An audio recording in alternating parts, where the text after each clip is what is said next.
Hey guys, I'm Day9 AMA. Want to talk about relationships, want to talk about games, want to talk about work and progress and shit. I'm here to just hang out. I really don't want to play a game today. I didn't want to play a game today. I'm dressed up so fancy. Ooh. We're in the Twitch offices today. How's the office, Sean? Asked Kahuta. Oh my god, there are so many amenities here. There are so many amenities. It's ridiculous. There's like free breakfast, free lunch. Hot damn.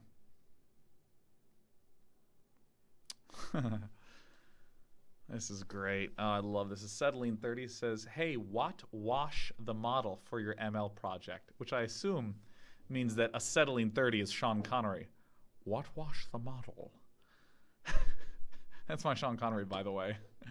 You've meshed with the wrong green man. That's Sean Connery playing the Hulk. We used a recurrent neural network with the PPO algorithm.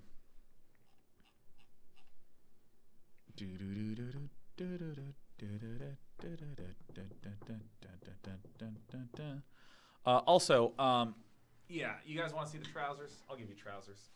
Here's my trousers. I gotta tuck this back in. Keeps coming untucked because I keep scooting around. It's not a super long shirt, but yeah, here's the outfit. It's really nice. Yeah, and see, we got here's the Day9 fashion show. So we got ooh, yes, I am wearing anklets. I should wear high socks, but I don't care. I don't care. See, I actually like this because it like hugs in the back a little bit, which makes me feel like I'm leaner. I got no shame in my game. Did you get any box water this time? Asked Mellaclure. No, I couldn't bring myself to do it. Where'd you get the tie? Express. Express. All right. So by the way, typically I am going to take a question and try to answer it richly. I get so annoyed in esports player interviews when there's a host up there. Wow, what an incredible game. I can't believe you were down 0-3 and pulled it back 4-3 with an absolute nail-biter as the 7th game. When did you realize that you had won the series? When I'd killed his 4th base. No. Listen, players, if you're an esports player or if you're ever just brought up on stage and someone hands you a microphone and starts asking you something, if someone says, what's your favorite color? You don't say red. You say red, justify why red is the best color, shit on lesser colors. You then explain 5 objects that are great because they're red, right? You want to talk about why this color's great, dude, and make it juicy, man. Ugh. I hope to show good games. No shit, guy. God. Blue, you know what? Too many people like blue. I think it's like a majority of people say blue's their favorite color. Why? Nothing's happening. These are the opinions that we actually want to see. Ugh. Friendly Spider says, Sean, what's your favorite color? A very astute observation, Friendly Spider, that I am a man who enjoys talking about colors. I'm actually going to recline a little bit because my neck hurts. Hopefully that's not too loud on the microphone. I really actually like Day9 Yellow a lot. FFA71A. It's sort of a goldish, orangish yellow color. The reason being, yellow tends to just be a color that pops a lot. But I sort of have an emotional association with it because I'm really proud of Day9 TV. I'm really proud of the fact that Eric and I have, run a business for almost 10 years now that's all based upon cash flow. We do a lot of work and effort to try to make this succeed. There's been a lot of changes and shifts in the marketplace. We've, focused on different games at different times.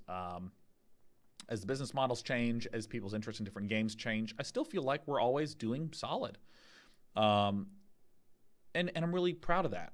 And so when I see that yellow, I get a little bit of like, yeah, all right, yeah. Like literally the color makes me think about the work that Eric and I put in. It's been a really great journey with them, so I really like that. What's the color code for Day9 Yellow? FFA71A.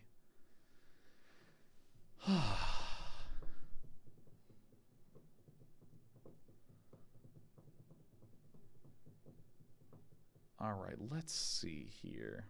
I've only read the first part of this from Plox, who says, I'm currently trying to become a world-class speed cuber, and I'm having to put in super long hours every week, and I'm experiencing some self-doubt. How did you overcome self-doubt when you were doing long hours in Brood War? And do you have any advice on succeeding in my grind? I think that, so there's a few things that I would point to. One is, how do I get comfy? Because I keep feeling like I'm not fully centered here. Is this the right angle? This chair's weird. I keep feeling like I'm looking to the left too much, but I think that's because my neck's a little strained. So I'm actually going to come sit at this angle, talk to you sideways. I think that one aspect that I would consider is, emotionally speaking, do you feel like you're really focused on that goal? Like, I want to become good, I want to be good, as opposed to enjoying the moment to moment.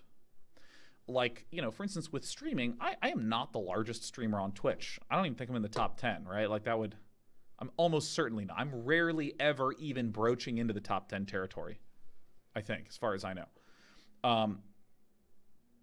And that's not really my goal. I don't stream because I'm working towards a thing. I stream because I literally am enjoying right now being live and chatting with you. This is the reason I'm doing this is like my last shows, because I just want to kind of hang out and chat. If I was like, all right, I'm going to play Magic again, and damn, that was a bad draft. All right, guys, peace for the year. Just like hung up. You know, it feels weird. It feels bad. So that's one thing that I think has been really important to me. In terms of a lot of my tasks, trying to focus on the enjoyment of the task at hand, as well as having that sort of external goal to motivate, to help give structure. Right? Like, you know, hell, I want to learn machine learning. What did I do? I invented a project where I'm trying to get some damn cows milked because I'm working towards that. And there's some frustrations and there's some, you know, revelations that make me feel really energized and whatnot. But really, I'm finding I just love if I'm just sucked into coding for 6 hours. Doing a thing, solving a problem, doing a thing, solving a problem. Then after 6 hours, it just works. And I'm like, oh.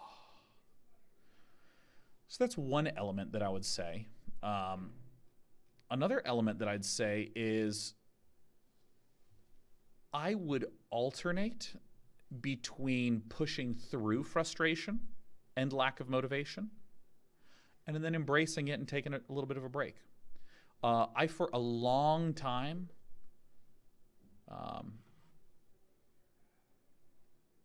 would only push through. This is part of the reason why I'm able to work long hours and I feel okay. It's like I've worked on building a muscle, but I was also sacrificing my happiness. So I was like a sad workhorse, you know. Doesn't that sound like a true American? So I think it's just okay to be demotivated. And there would be times when I would, like, especially with Brood War, I would just keep banging my head against the wall, banging my head, like, I gotta get better, I gotta get better, I gotta get better.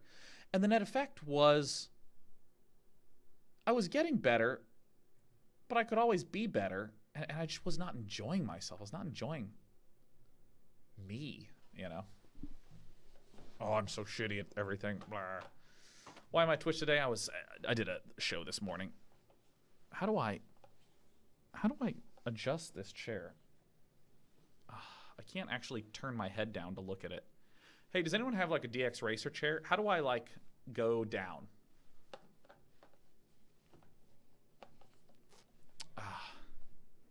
I found it. Oh, shit. My neck is sprained, by the way. I have a strained muscle spasming neck. That's not a chair he's adjusting. I'm actually going to stand up for a moment.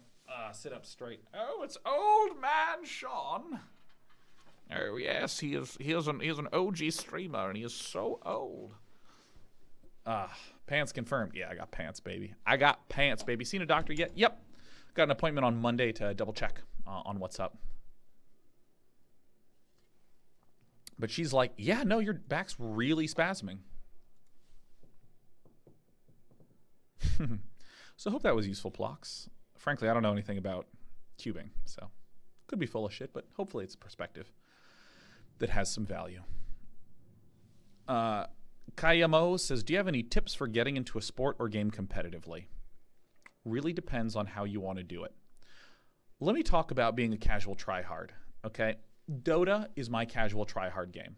I like to try to win at Dota. I'll occasionally fire up a replay of a good player and I'll start examining their patterns and trends and what they're doing and why they're doing it, and try to think. And sometimes I draw conclusions and I'm like, yeah, I could really use that in my games. And sometimes when I'm playing, I kind of check out and I'm like, whatever, man, fuck this particular match. Slark's so stupid. Things like this. And I mean, you can even see this every Wednesday when I play with Purge.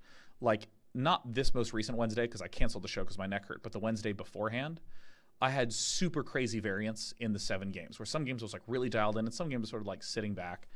And it's really, if my body is ever resisting the urge to focus in that game, I just let myself not focus that much because I'm not trying to be the best Dota player in the world.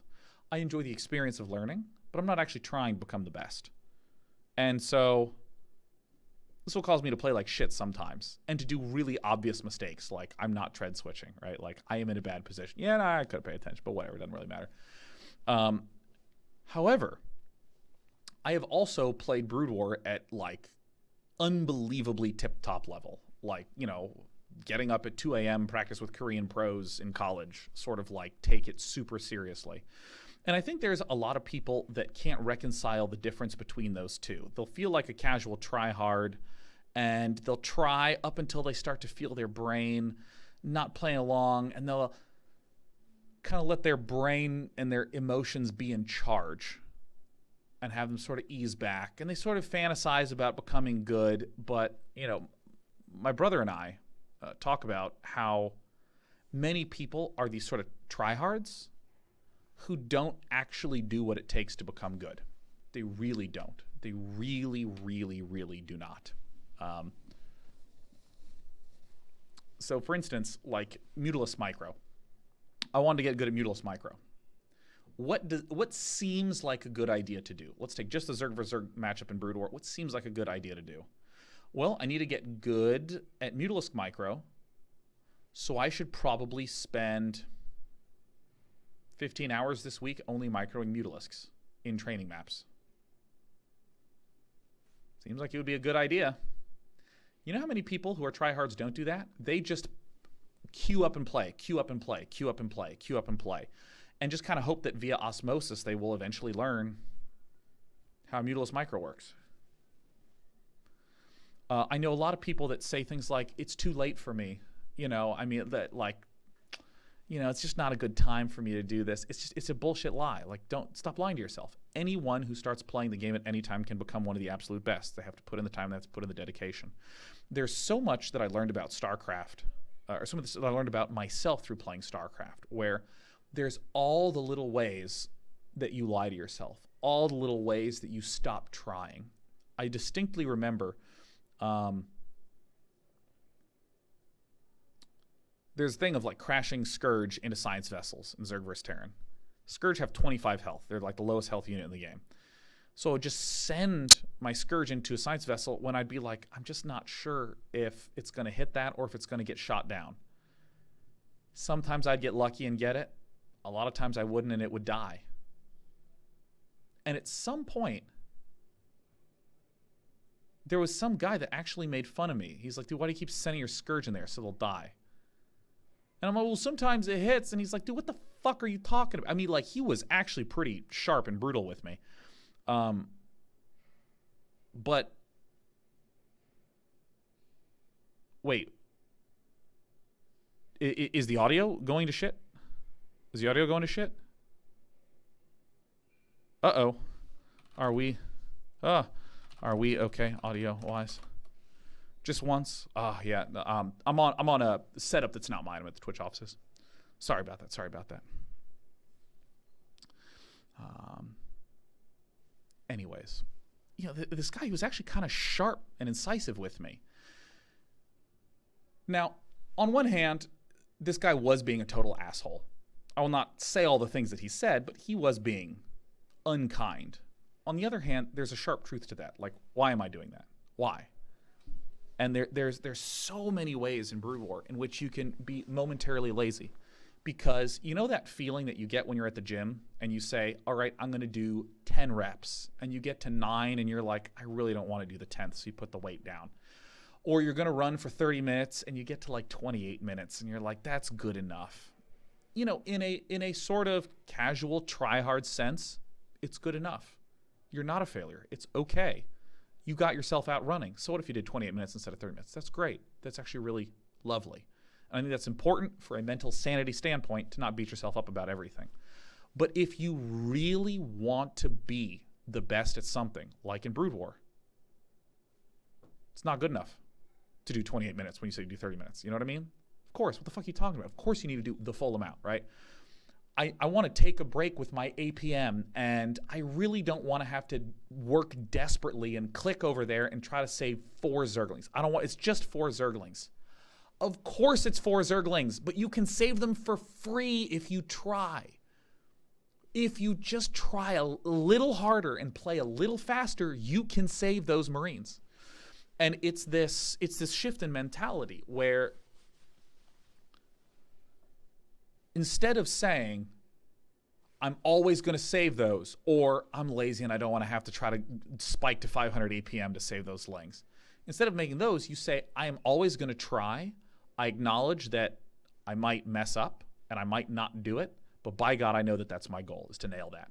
And if you mess up, you go, next time I really have to be perfect. You know, my brother actually talks about this, that he had his friends in college who would watch Nick play Brood War. And Nick would, you know, Nick actually had some pretty wacky and interesting strategies. And he would often get into these game states that were just fucking weird, man. They were just these weird games, you know. Like, Nick would show me games and be like, what do you think I should have done here? And I'd be like, I would never be in this position ever, so I have no clue, right? Like, I can give you a pseudo-analysis, but like I play much more straightforwardly than you. I expand, I move my army around in consistent fashion, and I defend things, over-attacking things. Nick would do these like weird, he would be in rough positions, and he would like get enough carriers, and he would avoid the Terran army and kill all the command centers, so now there's no comsats, and then he would save himself with like 5 Dark Templar. He's done this shit like all the time. Like, this weird, like, he's like, how do you think I should move to pick off this command center so that there's finally no more scanner sweep? And I'd be like, I don't know, man. Why don't you just make Dragoons and fucking hold off the push like every other Protoss does? And he's like, no. Look, I think I can win here. And then he'd like win, and I'd be like, I don't know, man. This feels really sketchy to me. But anyways, so my brother had these interesting styles of gameplay. So his college buddies would always sit around and watch. So his roommates were like, hey, I want to learn to play. And what Nick would do is he would go, okay, here's what we're going to do. We're going to start off, and we're just going to do a build order. That's all we're going to do. It's going to be a 1v0. We're just going to do a build order.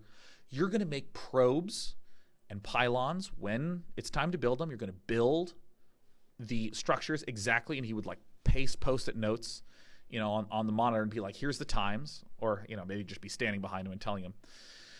And if one of his college buddies was playing and missed a probe, Nick would reach over, hit the F10 and restart the game.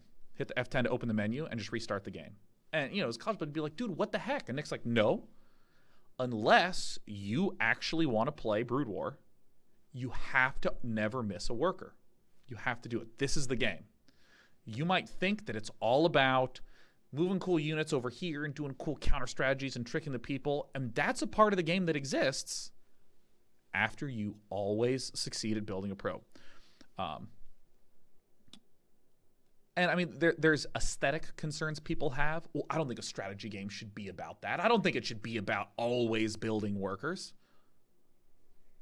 Well, if you want to be good, you don't really fucking care what it should feel like, right? You're trying to win. You're trying to do the thing that is correct.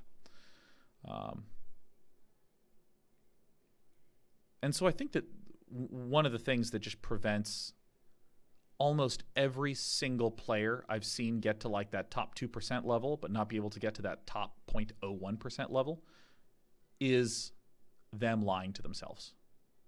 Just straight up, pure and simple.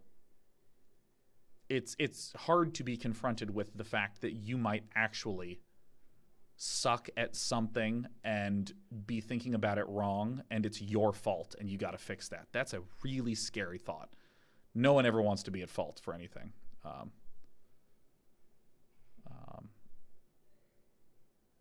And I think a lot of people, when they hear me talk this way, well, I shouldn't say this vaguely. I have had people go, "Oh my God, you're just so negative about. Oh my God, you're so lying." Because I'm using a lot of words like you're lying to yourself. It's your fault. You screwed up, and all that stuff. But in many ways, I find it the most optimistic way to think. Right? You have control over all these things, over all of this. You can be the absolute best. Every person who's watching right now, whatever game you like, you could be a top player. You absolutely could. And in a lot of ways, it's about picking your battles. I am never going to become a top Dota 2 player. I mean, I'm not, because I don't really want to allocate any of the time to do that.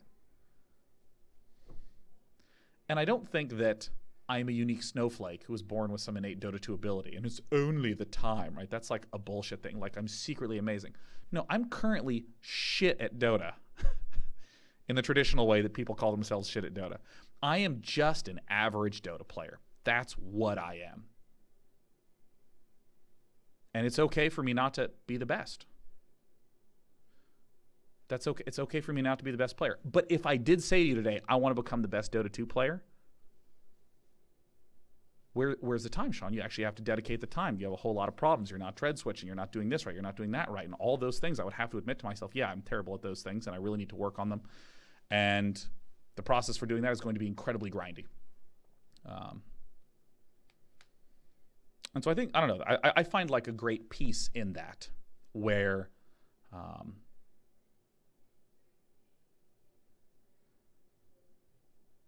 it means that I get to do and learn and succeed at the things that I wish to succeed at, so long as I'm willing to not lie to myself, so long as I'm willing to learn and admit when I am terrible at something and that I don't know. I don't know. I think about this is sort of the same skill set that I'm trying to I'm trying to apply to my machine learning stuff. Like, when I stepped in and tried to learn about machine learning, like all these words and ideas and phrases and algorithms and stuff, like I had no clue what was going on. But I would struggle my little butt off until I understood one of those words. Soon enough, it was two of those words. And I'm talking like 50 hours of researching and reading and learning and watching videos and reading papers. And now I got the two words down. Okay, now I'm going to need to learn a third word. How could I have lied to myself? There's no good educational materials about machine learning. That's the problem. I mean, I don't know where to start. I need to take a course. Bullshit. I don't need a good educational system. I can just read it and slowly work through it and figure it out. In the same way that if you picked up a book in a language that you didn't speak, by God, you could translate one sentence at a time by hand until you had a completely translated book, and then you could read that shit. It would take a lot of time, but you don't need it translated for you. You can do it. I don't need that sort of education. I don't need to take a course. I don't need any of these things. I will just accept that I can suffer my way through it and be patient. And there you go.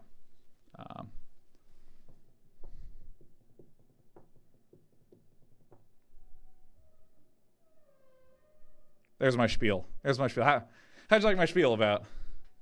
What does it take to be pro? Fucking a lot. Are you kidding? So much.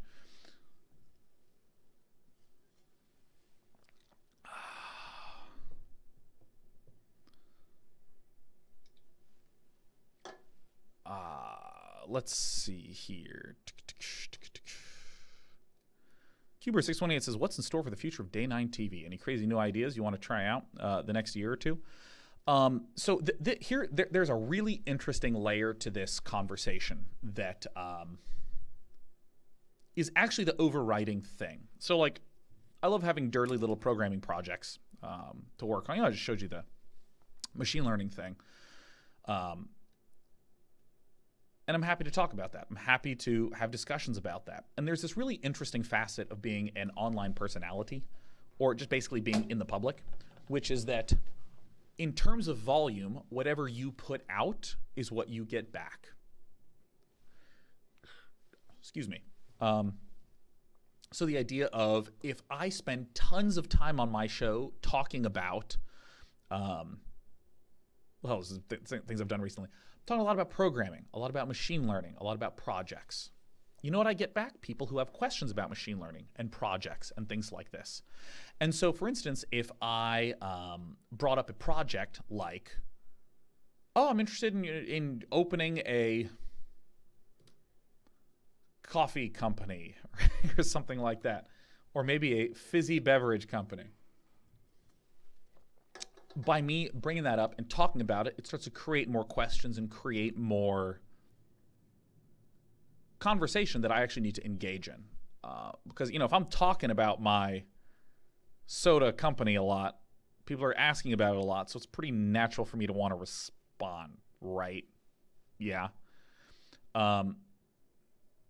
So why am I talking about this? Well, until something is a kind of finished plan and ready to sort of share, I'm always unbelievably leery of doing any sharing about it because I'm in the middle of working on it.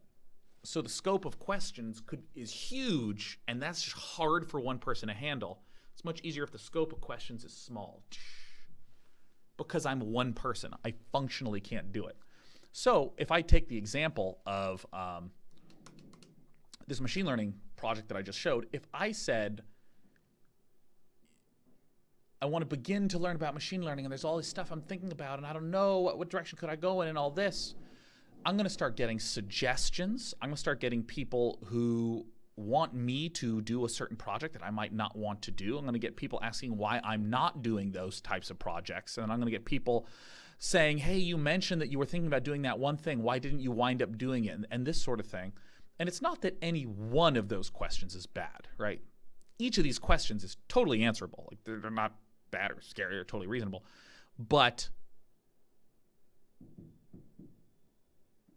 if it's way too much, then I will be unable to answer a lot of them just by pure volume.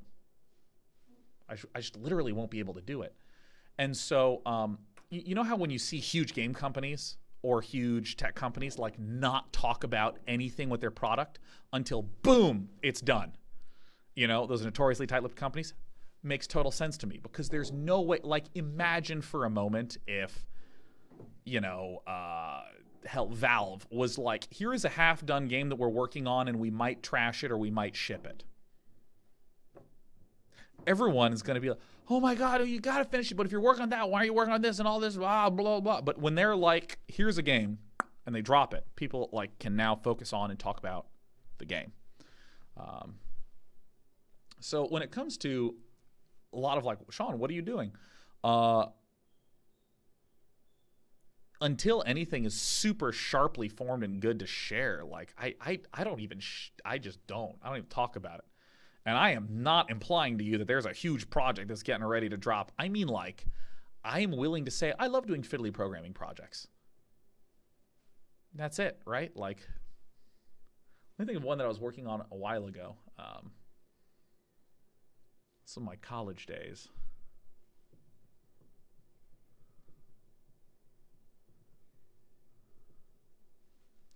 Love this one. Love this game. You guys may know Lee Grainer, who I do mostly walking with. We made a game called Pillow Fight in grad school, where you're a spaceship, and there's hundreds of little pillows that are spawning, and they sort of hop around. And there's two goals, one on either side of the screen. And the idea is it's kind of like soccer, where instead of soccer, where there's a whole lot of players and one ball and two goals, now there's your spaceship and Lee's spaceship, a shitload of balls and two goals. So you're trying to score as many goals as you can. And so spaceship could fire all these sorts of guns and go off and blow stuff up. It was a lot of fun. Actually, completely forgot about that game, man. Maybe we should do something with that. But okay, so I'm picking this project because I know I have no plans to work on it. So if anyone says, hey, you going to work on that? I get to say no. Super clear, super great. Let's imagine I was in the middle of working on it and I was like sharing screenshots and sharing ideas. It's really hard to keep track of all the stuff that people inadvertently think that is false as it relates to the project. Oh yeah, Sean's working on this game with Lee. And someone looks at that and goes, oh, this game would be perfect for the Switch. And they say it'd be perfect for the Switch. And then someone reads that and their brain interprets it as this is coming out on the Switch.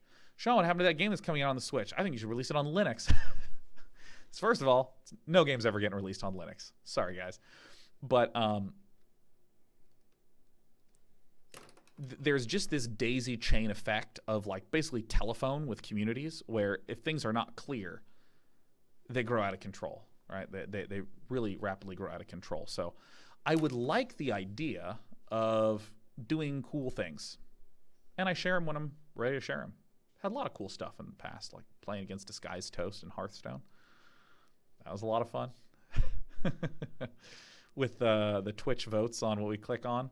Had a lot of fun doing the Magic the Gathering streams. Had a lot of fun with the PC Gaming Show. Spell Slingers had 2 seasons last year. Like I can look back, I can tell you all the cool stuff that has happened in the last 18 months, 2 years. But like going forward, I'm just always leery of saying anything going forward because there's so much vagueness that it is just crazy difficult to keep false things that people have innocently concluded from coming back to bite me. You know what I mean? Whoops. I hit a button. Expectation management. And you know what? Because I like to continue to talk about stuff, it is the difference between one day just hanging out at home with your girlfriend and you have a nice night versus, hey, honey, on Friday, I was thinking maybe I'd take you on a date. I'd like that. Well, I might, but I might not. And then Friday rolls around and you don't take her on a date. Technically, you didn't say you would, but that's gonna hurt at least in some situations, you know? It's actually incorrect to say maybe I'll do that because you're giving someone an opportunity to be let down, you know what I mean? So that's what I mean by people who are like, we're a game company, we're working, we're not gonna tell you what. I'm like, yeah, that fucking makes sense, man. That makes all the sense because you don't want to be like, yeah, we're working on it. We might do it. We might not. And then if you don't, the whole community is just like, ah.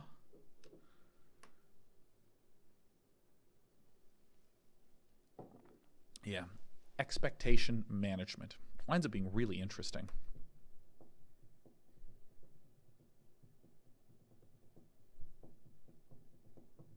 Careful with that coffee. You've already spilled it twice. Dingo Dents is always aimed to underpromise and overdeliver. Yeah. River 22 says, do you still think about the tentacle monster when going to sleep? Oh, yeah. 100%. 100%. Dude, it's not even close. All the time. All the time. Oh, dude, I do this thing. I'll repeat it again, man. I'll do it with confidence this time. That when I'm going to bed, you ever like sit in bed and your head starts spinning? I find that this happens when I'm really stressed or really interested, right? If I just have a lot of stimulation. If I watched a really cool show that's just stuck in my head and I can't stop thinking about it, or a project, or really stressed because I got a lot of stuff going down. All those situations. I have a hard time getting my brain to shut up. I have a couple of visualizations that I do. And one is that I'm a gigantic sea monster. And I come up out on the beach. I just like walk out onto the beach. And everyone's just like, ah! And I literally imagine people screaming around. But I'm a nice sea monster, okay? I'm a really nice sea monster. So I just wander around and look at people, and if their dog is, barking at me and they're worried about their dog, I like pick their dog up and I give it to them. Like I imagine it in like such detail, and I've done this like so many times. Or I imagine that I am a giant sea monster, but in outer space, and I'm just floating along with my tentacles, and I'm made of sort of purplish, inky substance, and I'm just sort of floating. And I see a spacecraft. I see the International Space Station, and I imagine like floating over to it. You have no idea how dedicated I am to this visualization. Like I look up photos of spacecraft that have people in them, so that way I have an even sharper image in my mind. And I'm just going blah blah blah blah blah, floating in the air in outer space. I don't even know how the locomotion works in zero gravity, but probably involves wiggling. And I wiggle my way over, and then I go, oh, it's the International Space Station. And I just imagine going and having all the people in there being like, Jesus fucking Christ, right? They're all panicked and alarmed because there's this gigantic alien monster. And of course, I'm totally all powerful as fuck in all these fantasies. Don't get me wrong. This is why I play bristleback and run straight at the enemy. I like feeling like I'm a big, powerful dude, right? And they're just like, whoa! They're just like freaking out and shit. But I just kind of ground on a spaceship and just look in at them. And I go, hello. Just wave my little tentacle arm. Oh my God. I like, and I just think about this in detail, about this scenario, and it just takes my mind off things, and I go to bed. Sometimes I imagine that I'm a giant dragon, and I just try to see what it would feel like to be flying in clouds and to be like landing on a mountain and like feel what it's like to have claws like digging into tree bark and mountains and dirt and stuff. Fuck, it's so great for me to go to bed. And I actually got this recommended for me from someone. I don't remember who the fuck it was, but they were just talking about visualizations, things like this, something consistent. But I think it was in like a relaxing meditation-like thing where it's like, imagine that you are made of gelatin and you're in space floating gently, relaxing, feeling every muscle untensing. Starting with your toes, making sure there's no tension there. And I was like listening to this recording and I was like, I could be a fucking sea monster in outer space looking into the International Space Station. I would be a nice space monster. Like I'm just totally perverting this very gentle, thoughtful, yoga-like meditation practice, turning it into like me being a giant power tripping guy. Oh, it's so good.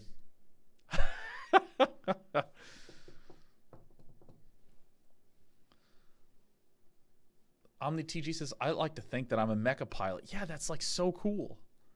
That's so cool. Like, why not? It's awesome. There's like tons of media about mecha pilots, man. Why shouldn't you get to fantasize about being one?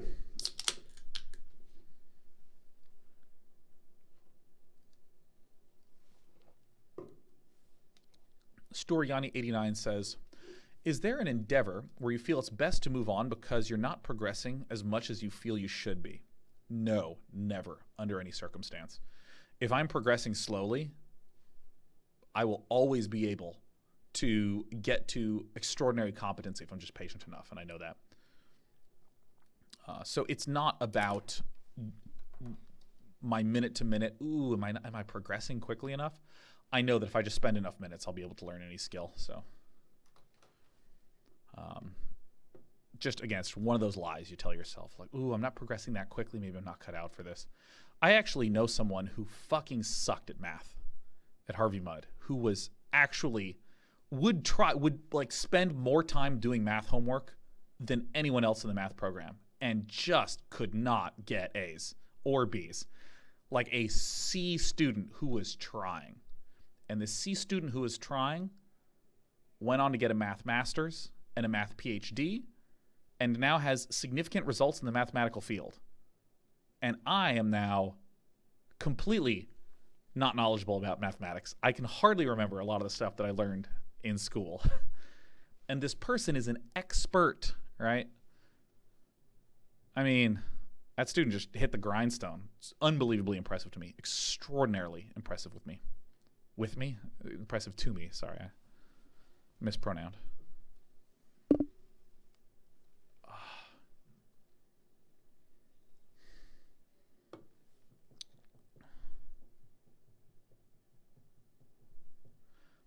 Cato Rain says, thoughts on Cyril not receiving recognition from end-of-year awards shows? Which award shows?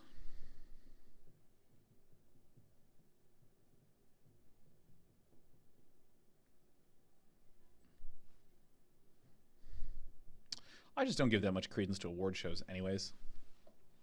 Esports Player of the Year? Oh, at the Game Awards? Yeah, because like the only end of year show that I can think of is the Game Awards, right?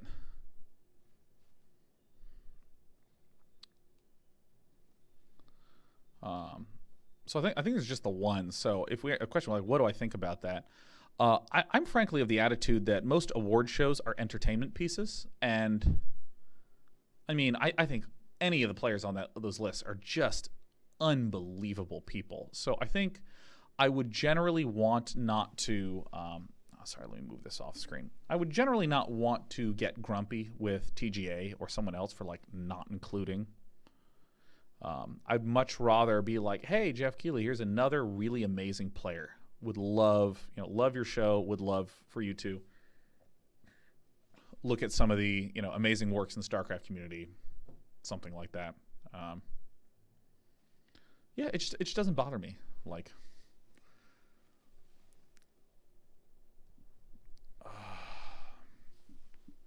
yeah. Yeah, award shows they're supposed to be fun, They're supposed to be fun, give some nods and some congratulations. Sonic Fox, just an incredible story, Sonic Fox. Really happy that Sonic Fox got recognition. I don't care that much about, who's the best, who's this, and blah blah blah. I'm the dinosaurs. What's going well in life right now?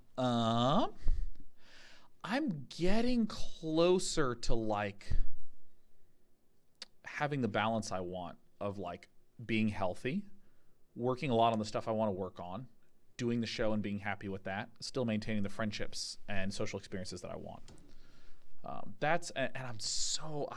I actually cried when I threw my neck out because I felt like I was getting robbed of that balance. Oh God, I was so upset. Like, I mean, it hurts, and I can handle pain, and that's fine. But God, I'm not gonna go to the gym for like probably another week. Oh.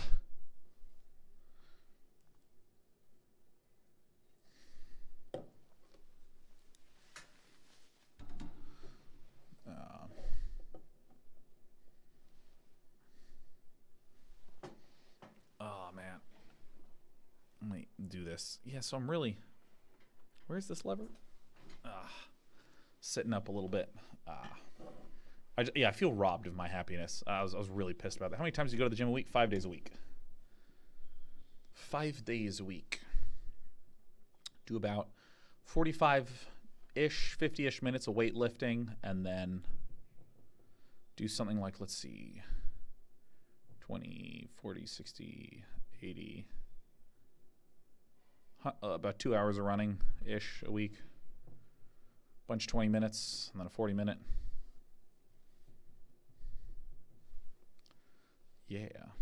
Yeah, I like getting in the routine. Feels good. Feels so great. Feels awesome. I'm gonna have myself a little sipperoo.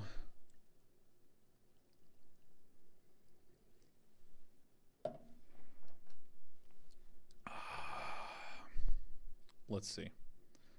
Now is 98. Is any content creators you want to shout out? Well, I can.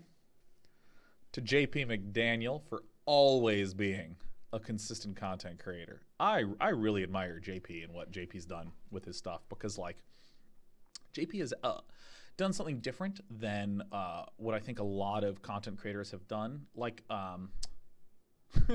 hell, look at my shows for the last 2 years. I kind of do a lot of streaming, but I don't really have a lot of shows.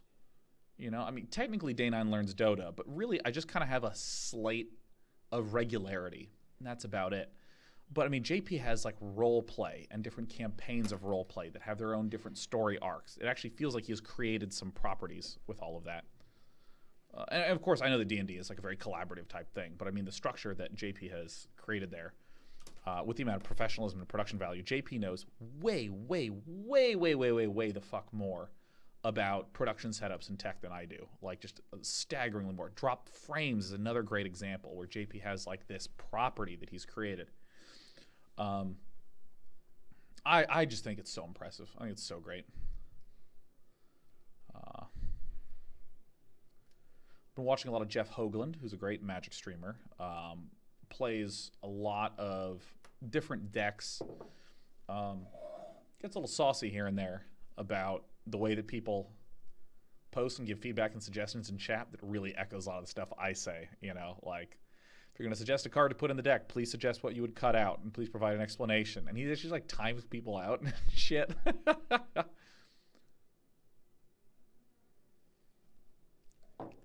Who else have been watching a lot? Nick Sabicki, the Go commentator and educator.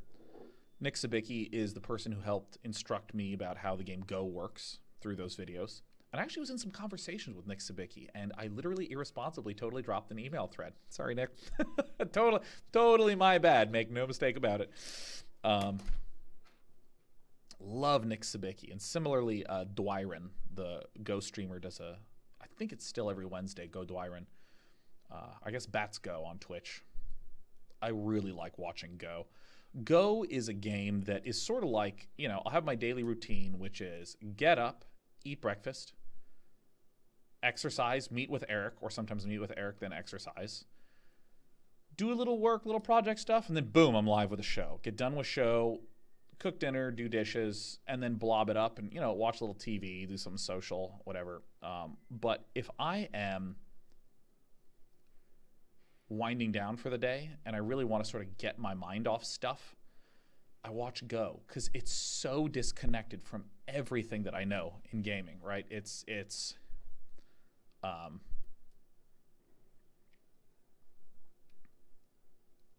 like if I am watching an esports tournament, I really know so much about the esports scene and so many of the people, right? It feels a little bit close to work. Not a lot, but like a little bit. Or if I'm playing some Dota, there's a little bit of public scrutiny on that. Not a lot, but a little bit.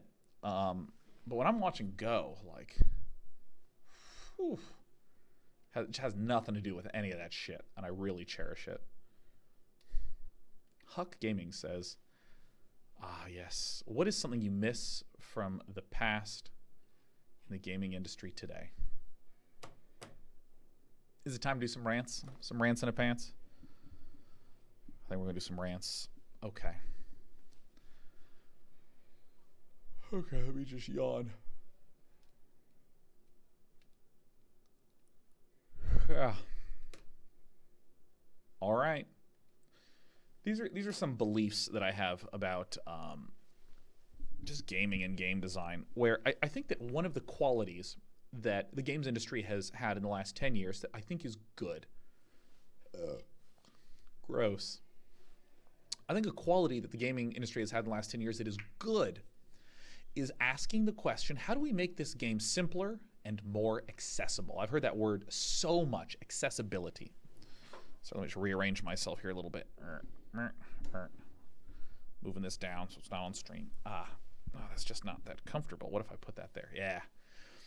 Okay, I have heard a lot of use of the word accessibility. And I mean, I think accessibility is good. The example of accessibility would be something, I'm not referring to something technological, like this game was not free to play and now it is free to play, or this game doesn't run on the Switch and now it does run on the Switch, you know, things like that, which is technically opening the game up to more people. I'm talking accessibility in terms of, trying to think of a real good example. I don't know why I'm blanking on this. Normally I have like shitloads of these that I can rattle off. Actually, mobile's a really great example. You see a lot of mobile games that are like, hey, remember that more complicated strategy game? That's this, but way simplified. Way simplified, right? Fewer mechanics, less things going on, less stuff.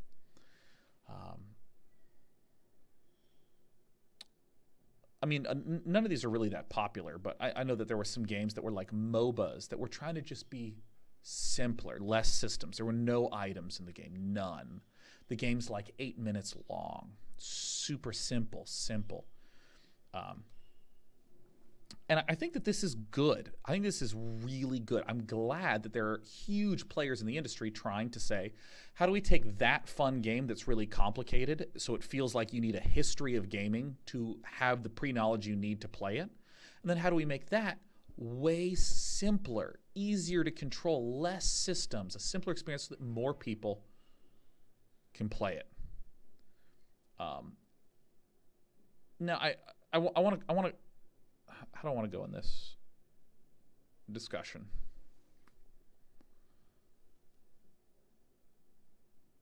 Here's why I say that this is good. Once upon a time, I knew that I was playing too much Brood War. It's the only game that I'd played for like 20 years.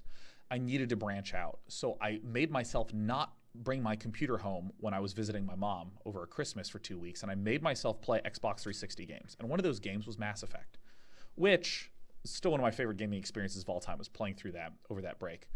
But when I sat down to control that game, I had not held a controller in a long time. I was not used to the left thumbstick moves, the physical object. The right thumbstick rotates your aim. And then this idea of like, you have to hold the left trigger to go into shoot mode and then tap the right trigger to shoot. And if you have the left trigger lifted and you hit the face buttons, it does something different than if you have the left trigger held and you hit the face buttons. I mean, I just couldn't play this damn game. Like, I actually couldn't. It was too hard for me. And part of me was so pissed off. I was so pissed off because I was like, God, I'm not going to get to play this game that everyone's always talking about.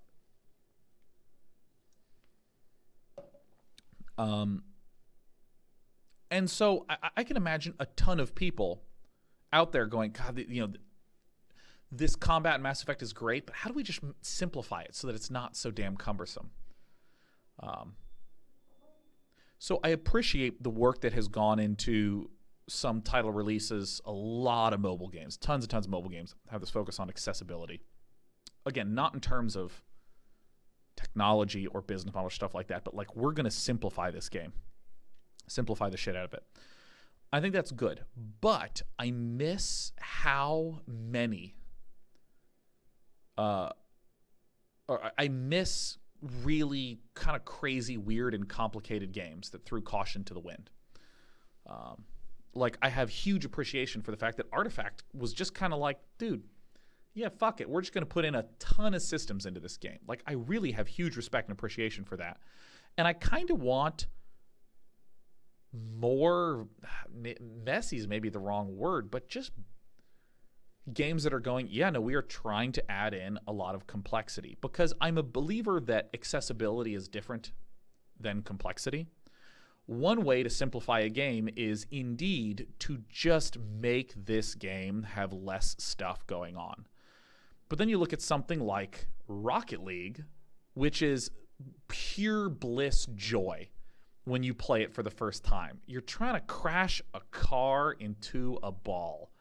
Oh my God, the amount that I laughed when I was playing it that first day. I mean, I was like a kid.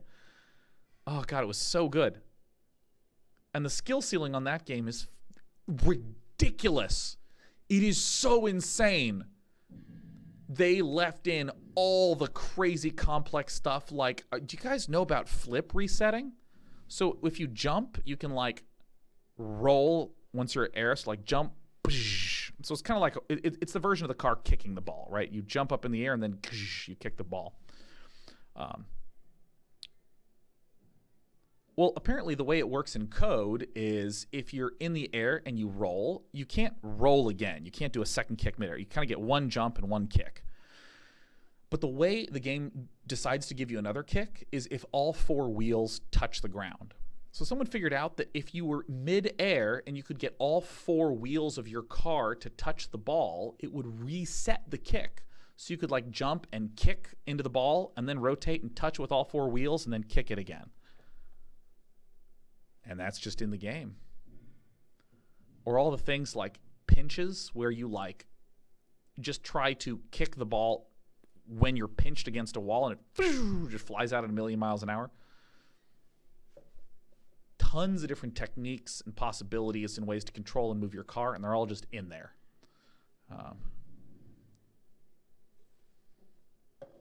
So I really appreciate how many accessible games are out there, but I want someone to start asking more of the question, like, how do we actually put some kind of ridiculous, insane, system-heavy stuff in there. I think a great modern example of this is Slay the Spire.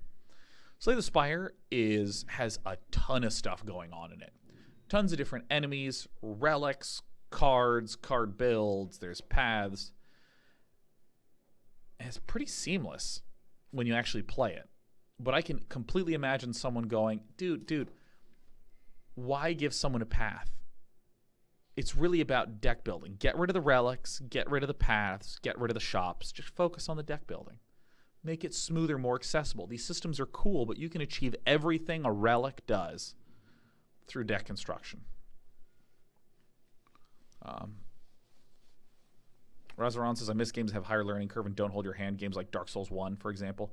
It's a great example of what I'm talking about. This is a sort of game that's just like, no, we actually are going to be really hard. I'm going to ignore the item menu and the stats system because I know there's a lot of people who love the games who still are critical of those. But let's just focus on the combat and the exploration in the world. Boy, is that an easy game to go, oh, dude, what are you doing making this game so hard? Listen, make these skeletons easier to kill. Like, I'm dying to the first enemy in the game, dude. I mean, you're killing me here. Like, why? It doesn't add anything to the game. Like, you can, there's a logic that sounds compelling here, right? Like, dude, just make it a little easier, okay? And it's like, no, we're going to make it really easy to die. So there's always tension. So there's always reward when you find a bonfire. And there's always the even better reward of getting to explore new areas.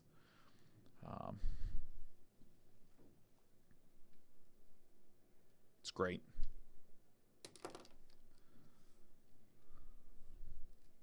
Yeah. There's my answer on that. I miss it from the past. I'm going to be streaming for about like another hour. I might just walk away for a moment and use a restroom. Oh, God, my neck. It's so much better than yesterday, but God, is it tight. God, my neck is so sick. Let's move this up here a little bit.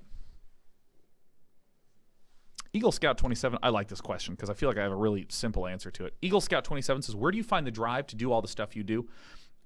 Two things. First of all, I find that switching activities gives me a lot more energy. So, it's not like I stream 60 hours a week and then code 60 hours a week, right? I actually stream closer to 25-ish to 30 hours a week. And then I go do some Cody stuff. And then I have some other projects that I work on. And it sort of gives me energy and helps me not get burnt out. And I think it's one of those, optical illusions that great things are done if someone is devoting 80 hours a week to it. Which can be true, but holy shit, you can get a ton of stuff done if you're just doing 10 hours a week of it.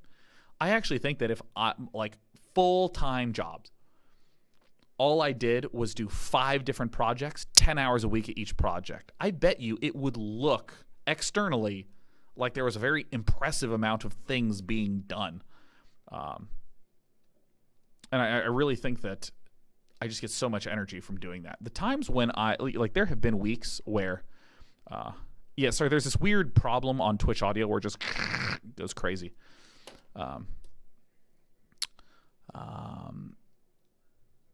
We were talking about something. Oh, motivation and stuff. Yeah, there are times when I have to stream 45, 50 hours a week, and I actually get really burnt out. Like really, really. Not to the point where I'm bad on stream or I'm stumbling or something like that. But it's like when I'm done, I'm like, oh, I can't do anything else at all. But it's very easy for me to do, 70, 80 hours a week of stuff if I'm just bouncing around.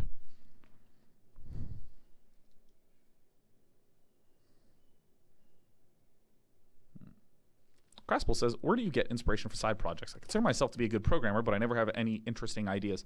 I set aside time for it.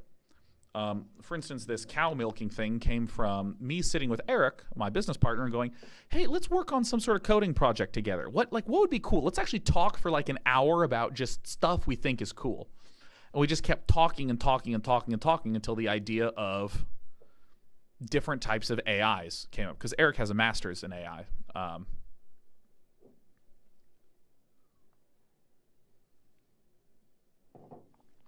Oh, that coffee's bitter. Woo! And so historically, other times, it's... Be gone, Mike! So other times, I just say to myself, hey, what would actually be some cool projects to do, some cool media to consume, some cool ways to spend my time, and I literally sit there for a while and I work at it. And if nothing feels good to me, it's fine. Hold on, I gotta close this, open up this. Close this, go to this. Adjust my eyeball. Good. Stop this, open this, open this. Nice tie. Yeah, I love this tie. I even got a tie clip. Ooh. Ooh. Oh my God, I'm the dinosaur says, I gotta run. My wife and I are celebrating my grad school graduation. I'm now allegedly a master of business. All praise, Master Dinosaur. That's great to hear, man.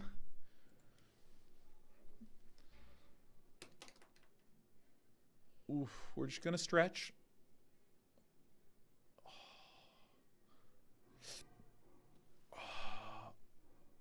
Oh, nice. How's the neck? It is not as extremely painful, but it is tight. It's tight now. Oh, Scourgerland, you're so sweet. Scourgerland says, you've always amazed me with your quick wit and outstanding comedic capabilities. You're very generous. Have you studied something specific for it, or are you just a natural? Any suggestion? I want to be funny for my streaming future. Well, I mean, to be blunt, I actually don't. I think especially in the last 4 or 5 years, I just have not really been that funny. I think it was actually quite funny when I started doing the Day9 Daily. I feel a lot less funny as of late.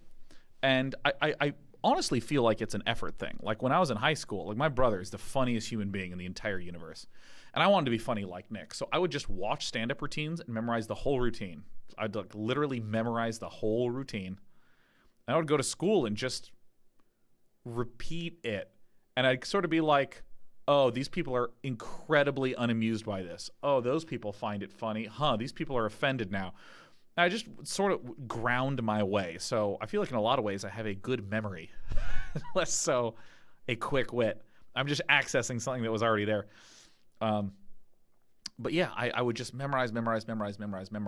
And then I felt like after 5 or 6 years of literally spending countless hours trying to memorize funny shit, my brain would begin to deposit useful bits in situations. And I still remember at college, I was at a lunch table. This was a weird story. I honestly, I feel a little embarrassed saying this because I feel like I'm being an arrogant weirdo. But I remember I was at like a dinner table my freshman year, and I made people laugh like 6 times. And I remember I was like, huh. Weird. Like, no part of my brain was like, oh my God, I know this is going to be funny. Oh, I'm going to nail this. It's just like my brain dumped some stuff and I said it and people laughed and I was like, huh, weird. So for me, I've always felt like humor and stuff like that is very effortful. And I talk to myself a lot, just to get the tone right. Because I want to be able to deliver the correct tone. You know, if I want to, say, give feedback to someone about something they're doing wrong, what tone do I use to make it really gentle? What words do I use? So that way they feel receptive. How do I not come across as angry or frustrated with them? Something like that. And I can tell you for the last, like, 4 or 5 years, I have spent very little time trying to think about being funny. I mean, I like to watch my funny videos and stuff.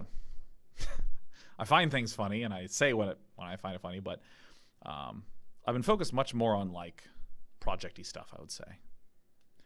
Yeah.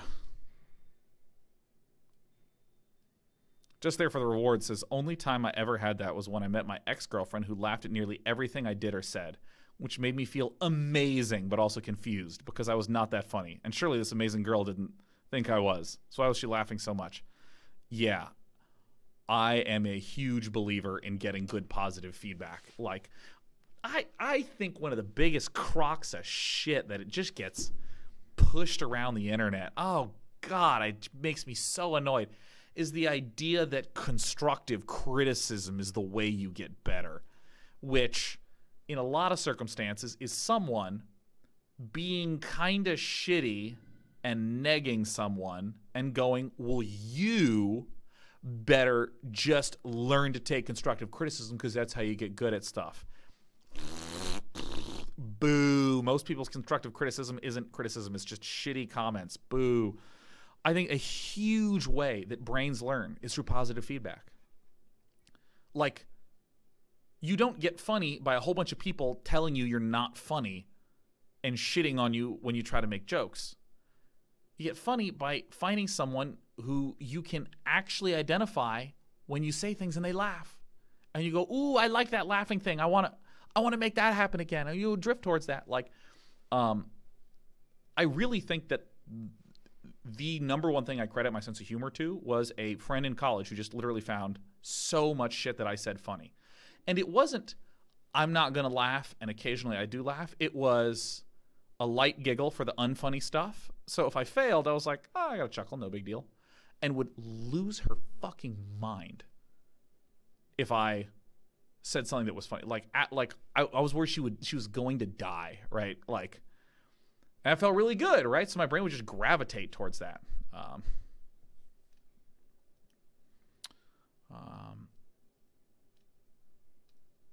Yeah, God, it's so good.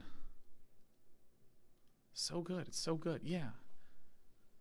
Is she okay? No, she's dead now. She laughed herself to death. Isn't that sad? And I find that, like, I seek out a balance of those kinds of people in my life anyways. Like, there's people who, like Eric, my business partner, is really good at identifying, like really sharply, clearly identifying issues with things and sort of like tempering, because I'm very much so like, woo, big, this is going to be amazing and awesome, we can do all these amazing things, and Eric's very like, well, here's the issues and this sort of thing, and okay, we've got to think about it like this and this. That's part of the reason why we work really well together, is because of that, like, alternation of perspectives. And I feel like, it's the same thing with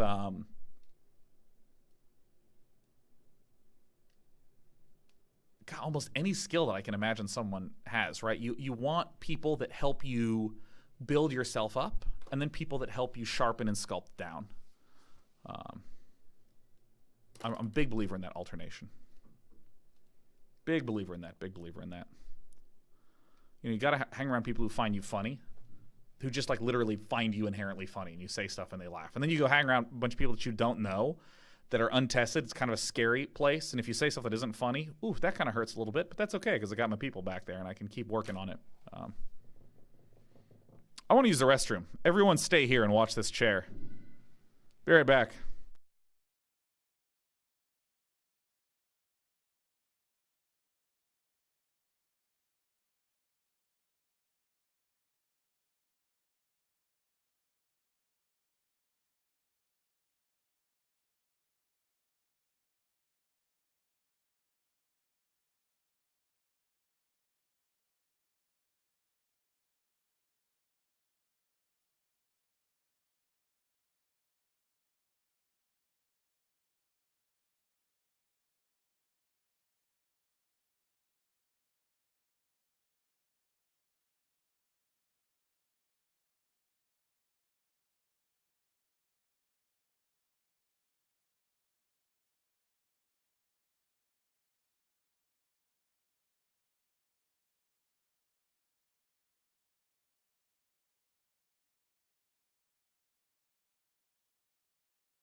Hello. Yeah. Da-na, da-na, da-na, da-na. Oh my God, Ori Monster hits with the 10,000 bits right as I sit down. Says, love you, Sean. Just wanted to give you a little early Christmas gift. Oh my God, Ori Monster, who has cheered 75,000 total bits here and has also been a 6-year subscriber. Holy guacamole. Good golly goddamn. Thank you, Ori Monster. Wow. Well, shit. I spelled guacamole with a Q. Holy guacamole. That's weird. I did not even see that there was anything wrong with the spelling when I typed it. Whapsy dipsy daisies. Does anyone have any stupid questions? I want some just a real dumb one. Because we've been talking about serious life stuff. We've been talking about improvements and wishes and dreams and oh my God. Sumilux just gifted 20 subs here. Sumilux gifted subs to Prablebot, Phantom Firefly artwork. Ran out of bullets. I was like, Ranut of bullets. Dpep 7184, Harridan _ et Roscoe, Zodiac 118, Svecum, Fearless 175, Mr. Spookum, Antail Togar, Moxsmic, Boltar 23, V8 VT, Lovebox, Mink Nasty, Joyit, Keytook, Not Jetty, Juzzless.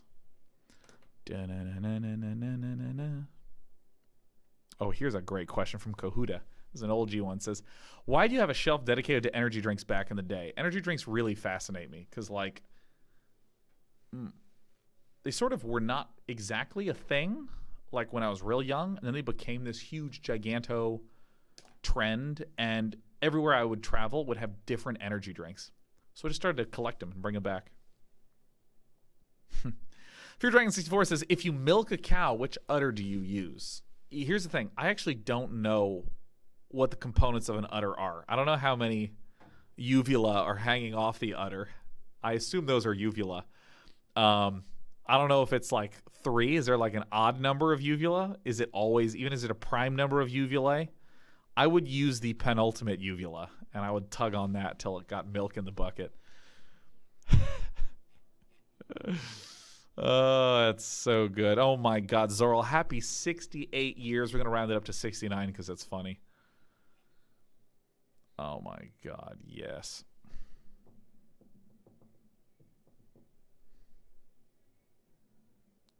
The uvula is the back of your throat, Day 9. Yeah, but it has a dangly sort of teardrop shape, and so does an udder. So anything that is a uvula. This is Anatomy with Day 9 TV.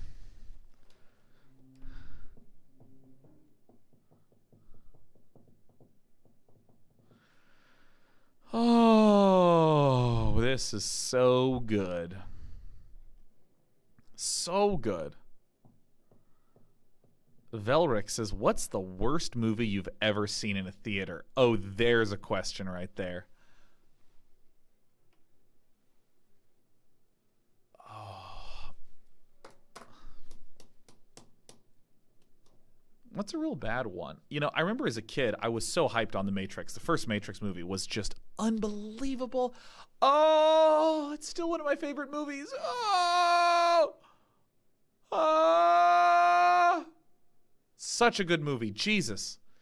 And I remember it was the only time I think in my entire life I've gone to a midnight showing for a movie. Maybe one of like 5. And I went there and I watched The Matrix Recycled or whatever the second one is called. And I was watching it and there's a moment where when I was watching it where I was like, this is not great.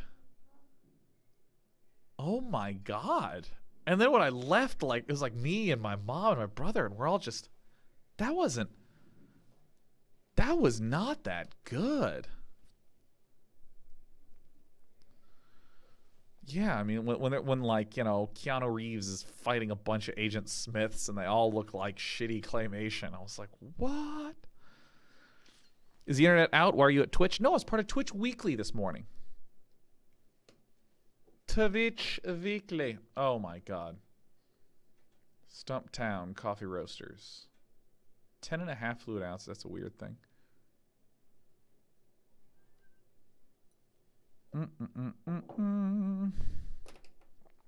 What's my favorite cat dad moment? Asks Desmira. This is the perfect question for me to like, because I have to look up, so I can't really quite see chat.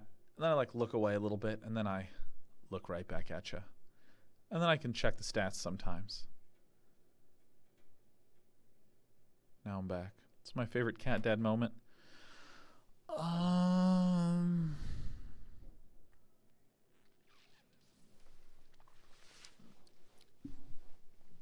really like when the girls are together.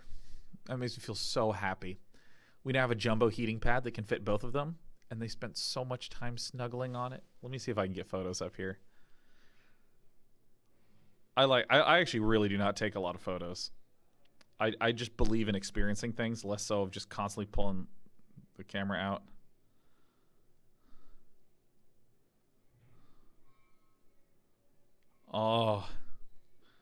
Oh my God, and they use their toys as pillows. I don't know if you can see this very well. There they are on the heating pad. There's my girls. And they're looking out the window. Oh my God. Oh, Jesus. All right, actually, I got another one. Where is it? Somewhere here. Oh my God. Yep, we got a little blanket by the Christmas tree. Let me just make sure my address is not in there. Oh my God, look at my little babies. Look at them. Oh my God, they're just wrapped up in a blanket by the Christmas tree. Oh my God, that's so cute. Fuck. Oh, I feel really good. I feel really, really good when that happens. Oh my God, it's Melty SC. Melty SC, I heard that you actually have tickets to the KSL finals tonight. Melty, that's so good to see you, Melty. I saw your cry for help. And I understand that you've gotten the hookup. If you haven't, man, I'm just going to start texting my brother in Artosis right now. We must make sure that you get to see the KSL finals. That's what I'm doing tonight. I am wrapping up. I have a dinner at 5 p.m., which is a little early because there is a Christmas party I'm going to tonight. And then after that, I'm going straight off to KSL. Oh, Melty SC does. Yes! Yes!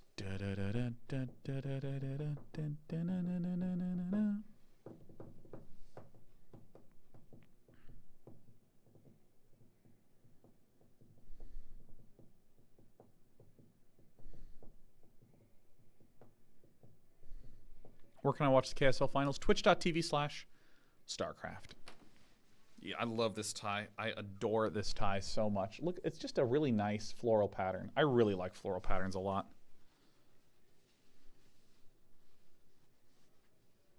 Oh, Ghostark says, how much crap did your friends give you for losing your car? Honestly, I just don't have friends who really give me shit about anything. And if they do, then fuck them. They're not my friend. Fuck off with that shit right now. Unless they're funny. If they can be really funny about it, yeah, great.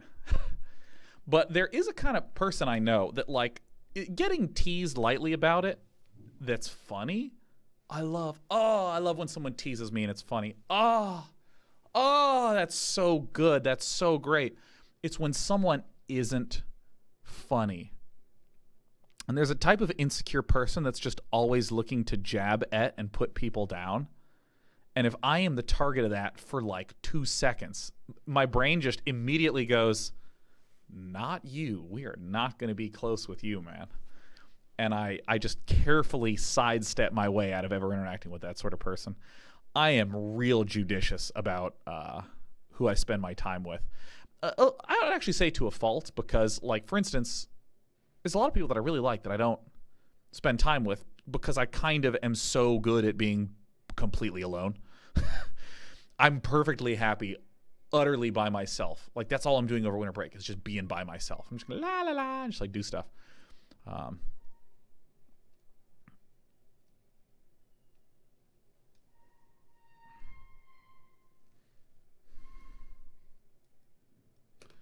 Woodwise says, when teasing becomes shit talking, it's a problem for me with my coworkers. They love to banter, but they lay it on too thick, and I feel my ears getting red. Yeah, it can be rough. I do not tolerate that sort of stuff. I mean, you can always just like bring it up nice and be like, hey, I totally know you're doing it in good fun, but I actually kind of felt like, you were shitting on me for the sake of shitting on me. And I don't know. If you could just back off, I'd really appreciate it. Stuff like that.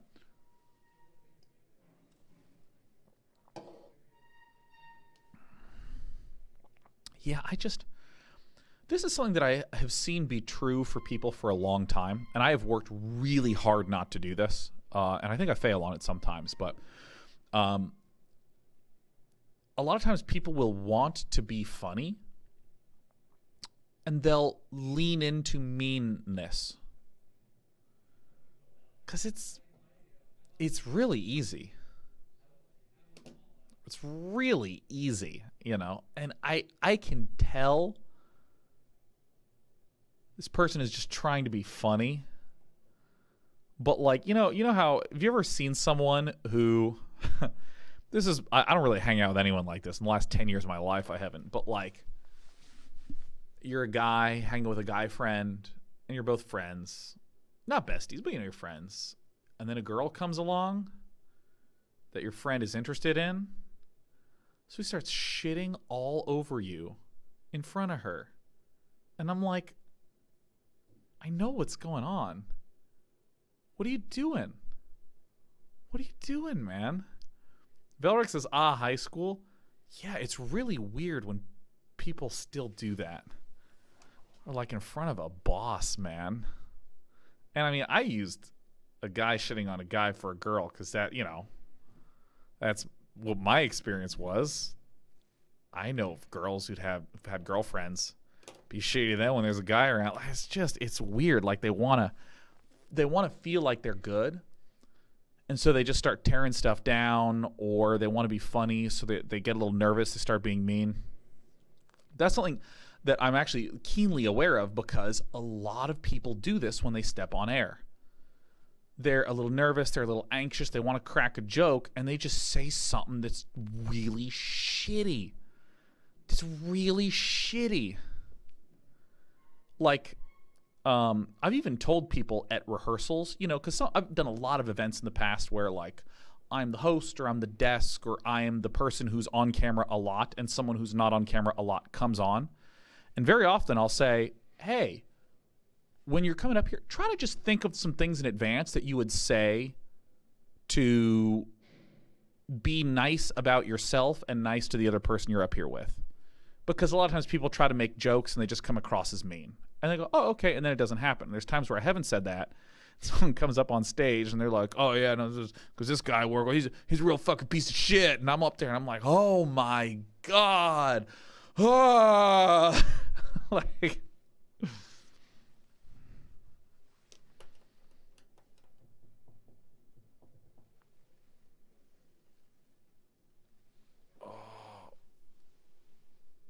I'm just turning my head. Oh, that feels nice just to stretch the neck a little bit. Oh. Oh. So nice. Now here's an interesting question. Fluffosaurus says, hey, Day9, I remember a video a while back where you mentioned just distancing yourself from toxic people in your life. I have someone who makes me feel uncomfortable and frustrated when around them. The issue is that they are pretty ingrained with my friend group, but I want to distance myself without ostracizing them. Do you have any advice? Yeah, totally got some for you. All right, here's the thing. It's very important you define everything in terms of yourself and your wants. Not just to you, but to anyone you want to talk to about this. For instance, we'll call this person Philister. Let's say Philister's a real prick, right? It's being a prick to you, and it's really just bothering you. So much so that you spit when you talk. So we don't like Philister. Philister sucks. And the way that's natural to want to assist your friend is, dude, I don't want to hang around Philister because Philister's a prick. I don't like him. Or I should say, he's he did this to me on Wednesday, and that's not okay. Start talking in framed as him doing things and what he's doing. What I really think is way more important is to go, you know what, I just get really uncomfortable around him. I totally know his sense of humor. A lot of people you're sort of defending Philister, and you go, but it's just kind of bothersome to me. So I just don't really want to be around Philister. Like, I have had this situation where there's like a mutual friend that I don't want to hang out with, and I just say that. If someone's like, hey, we're going to go hang out. You go, oh, yeah, sure. Hey, I want to let you know, I've just been a little uncomfortable around Philister lately. So if he's going to be there, I'm totally going to duck out, and I'm not trying to put you in the middle of anything at all. But, yeah, I'll just happily, do my own thing. And then just invite your friends around without Philister. And if Philister's And so already you are just communicating in a very gentle way and in a very honest way. You have an issue with this person. It's not that this person is a prick or this person is evil or this person is bad, and everyone needs to think that. It is totally fine for you to not like someone and for your mutual friends to like that person. I have seen way too much bullshit where, like, there are people who just annoy each other. Just straight up people who annoy each other. For instance, I am a very intense personality. Just as a person, like this behavior, I am like this in real life.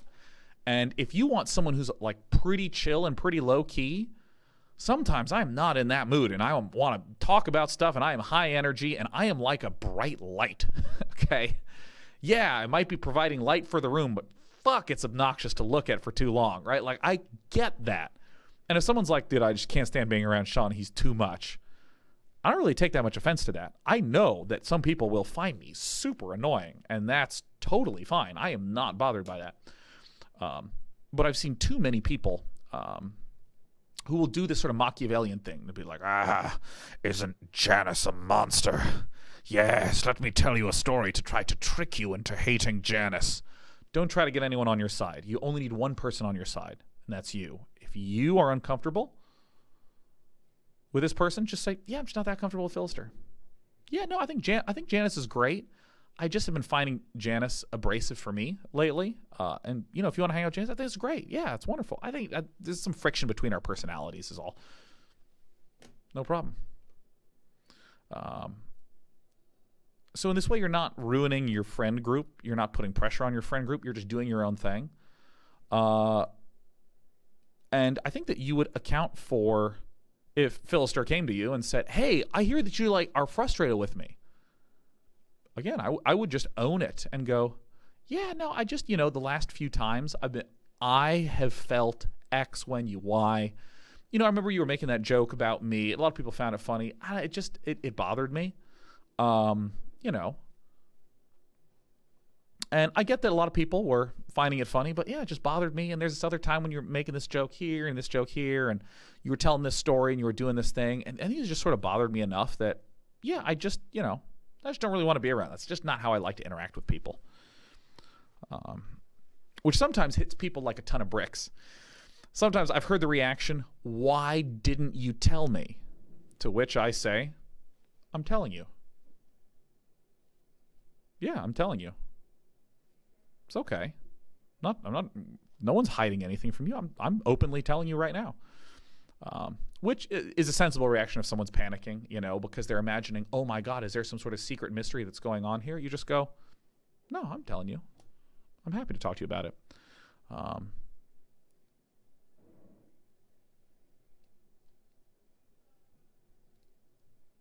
Yeah, I think it's a tricky situation, but I have found that literally just saying, yeah, this stuff bothers me, and then you totally still give them the opportunity to say something back like, dude, if I had known, I wouldn't have done it. You go, oh, well, I really appreciate that. Like, I didn't want to step on your toes because, I could see people were enjoying it. I'm not here to try to instruct you or to ruin your stuff or ruin your enjoyment. Just because I'm the person who's not comfortable with that doesn't mean that you need to change anything.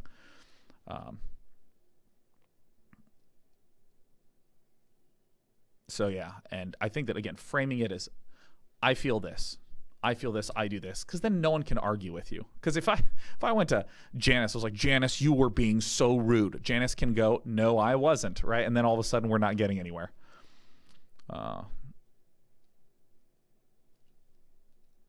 Yeah. Yeah. Janice. Sorry to all Janices and Philsters and chat. I just picked two names. All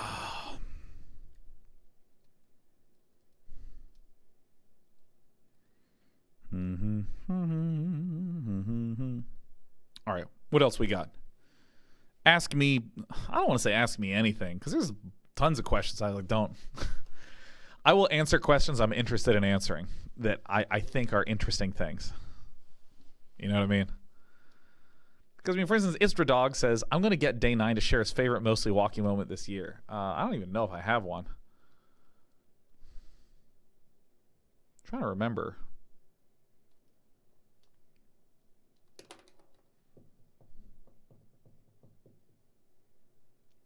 Did anything interesting happen on mostly walking this year? Oh, shit. So this is what I mean, is that, like, there's some questions that, like, when I read, I'm like, there's probably an answer there, but, God, I can't.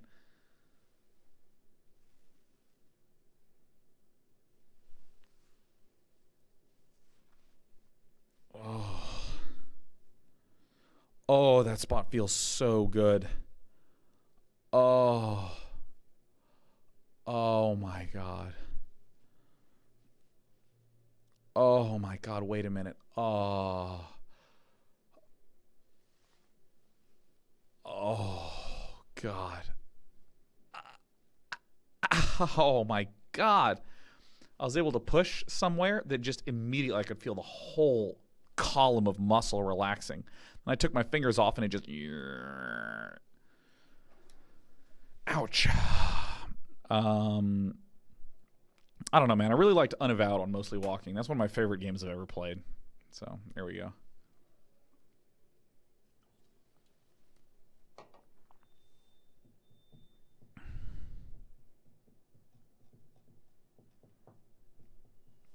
Applesauce 136 says, I'm seriously considering trying to play SC2 competitively. What do you think about the scene today and how a new player should get into it? I mean, I think the biggest thing is just to climb to the literal top 5 on the NA ladder, stay there and compete in, like, you know, ladder heroes tournaments, enter into qualifiers. I mean, really, you just got to perform like crazy. And I think that, you know, it's a life that's not for all people. And so I think that I would make sure that you have backup plans and stuff like that. I mean, for instance, Blizzard completely pulled the plug on Heroes of the Dorm and the Heroes of the Storm, or HGC. I see you, Ravi. I see you, my friend. And I'll see you soon. Ooh. That wasn't some weird thing. We're meeting up later. What were we talking about? Yeah, so like Blizzard just like very abruptly completely shut down all of HGC and Heroes of the Dorm. And there's a lot to talk about there, but that's the sort of thing where if you're a pro player, you would need to make sure that you actually have a backup plan, because as much as things like that suck, because there's a difference between something ending, like, you know, if you're working at a grocery store and the grocery store closed down and you're like, I got to get another job, you know, that's an annoying time between where you got to find more work. But then there's people who have their heart invested in being a pro player or a team manager. And then it just feels like your heart gets snapped. And that can be really hard. But something that can really help it a ton is if you have, you know, a backup plan. And you remind yourself of your damn backup plan on a regular basis. Not as in some weird, you know, being mean to yourself like, oh, I'm always going to suck at this, so I'm going to have to go back to school. You know, nothing like that. Just like, hey, all right, I had a really good week, and I'm really excited for that tournament. If it doesn't go well, that's okay. I'm going to keep training. And if at some point I don't think this is the path for me, I will always go back to school for X. Then I think you're in really good shape, because, you know, I know a lot of people are just like, esports is not a career choice. It's so dangerous and, so bad. It really depends on how you do it, because there's people that I think are reckless, that they drop out of high school, don't have a plan to get their GED, don't have a plan to go to college, have no idea what they would do outside of pro gaming. And it can work. You can be successful, but boy, if you aren't successful, I mean, you are.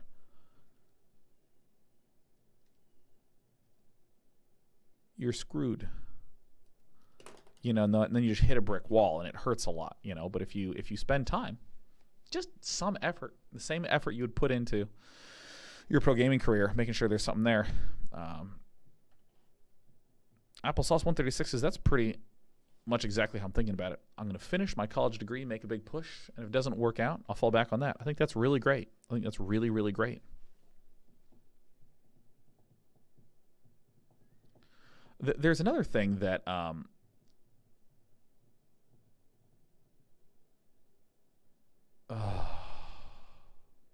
just took a moment to relax.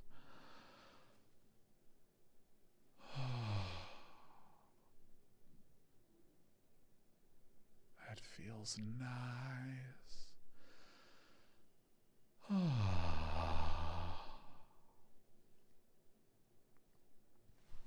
Listen to me.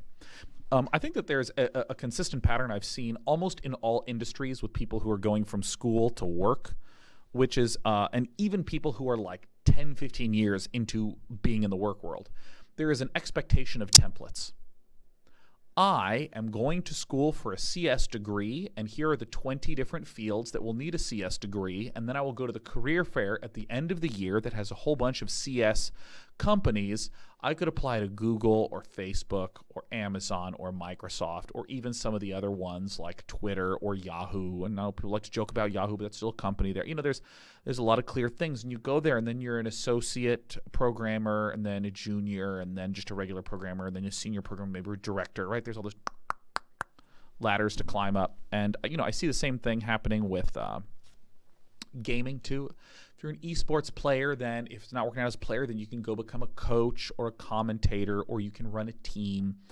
And a lot of people just sort of, they get in the ruts of thinking into those patterns when there's nothing wrong with doing nothing even remotely related to that at all. Like, oh, if things don't work out as being a pro, I'm going to learn to teach English in a foreign language. I'm just going to go get that certification and do that. Like, hell, I mean, part of me is aware that if at some point, Applesauce 136 says, I feel called out. Oh, goodness, no, I'm not calling you out at all. You're actually trying to come up with a backup plan that's, like, reasonable. Unless you're talking about the, like, oh, I'm going to follow the pattern. Well, let me rephrase. If we're thinking about that CS template type thing where, oh, yeah, no, I did my CS degree, so I have to do any of these things, there's nothing wrong with pursuing that. Right? There's nothing wrong with that. That's why I wanted to use the word, it's easy to get in a rut, where you think that this is the only thing that you can do. If I become a pro player and it doesn't work out, then, oh, Applesauce says, sorry, I was joking. I meant that my backup plan is teaching English in Korea. You nailed it on me. Haha, that's awesome. What it means is that some people are like, oh, if it doesn't work out as a pro, then I have to become a coach, or I have to become a commentator, or I have to start a team, and I don't know if I want to do that. You don't have to do that, period. Like, I am aware that in my position as a commentator, maybe if things don't work out, / people stop tuning in because I'm playing the same shitty decks, or people are tired of hearing me reminisce about the Brood War days, and like my career goes from Robusto to Busto, which is totally reasonable and acceptable possibility. If that happens, I could do something unrelated to gaming. I could go into some technical field and just do work there. I could teach. That has nothing to do with gaming. I could totally do that. I probably won't because I'm like obsessed with games. But I could do that. And I think that there's a sort of flexible thinking that is not spoken about enough that's there. You don't have to do it. Too often people shit on thinking inside the box. There's a reason there's a box there that people have thought in successfully for a long time. Appreciate the box. Be aware of both being inside and outside of the box. Be formless.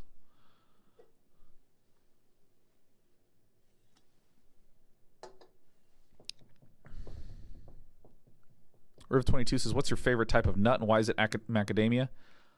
I am not a fan of macadamia nuts. I like almonds. Almonds, almonds, almonds, almonds. Almonds, almonds, almonds, almonds. Silvos1470 says, favorite cookie and why is it Snickerdoodle? Snickerdoodle's okay. Oatmeal raisin is literally, you may as well have vomited into small circles, waited until it hardened, and served it and called it an oatmeal raisin cookie, and I wouldn't be able to tell the difference. Why does anyone make an oatmeal raisin cookie? It's so, this is ground goat elbows and orange juice, and it's just congealed, and I want you to eat it. Like, why? Does anyone like oatmeal raisin cookies? Does anyone? Because let me tell you something. If you go to a picnic and someone makes chocolate chip cookies and sugar cookies and oatmeal raisin cookies, guess which one is left over at the end? You're kidding me. I think we have a chat full of liars right now. Chat full of liars.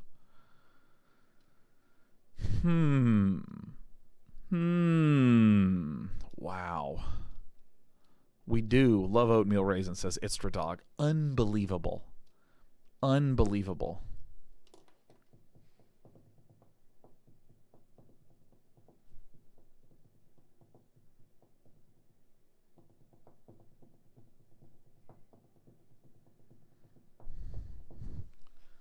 I like this question. Vinny Core asks, if you had to do something different in your career, what advice would you give yourself? I think the advice I would give myself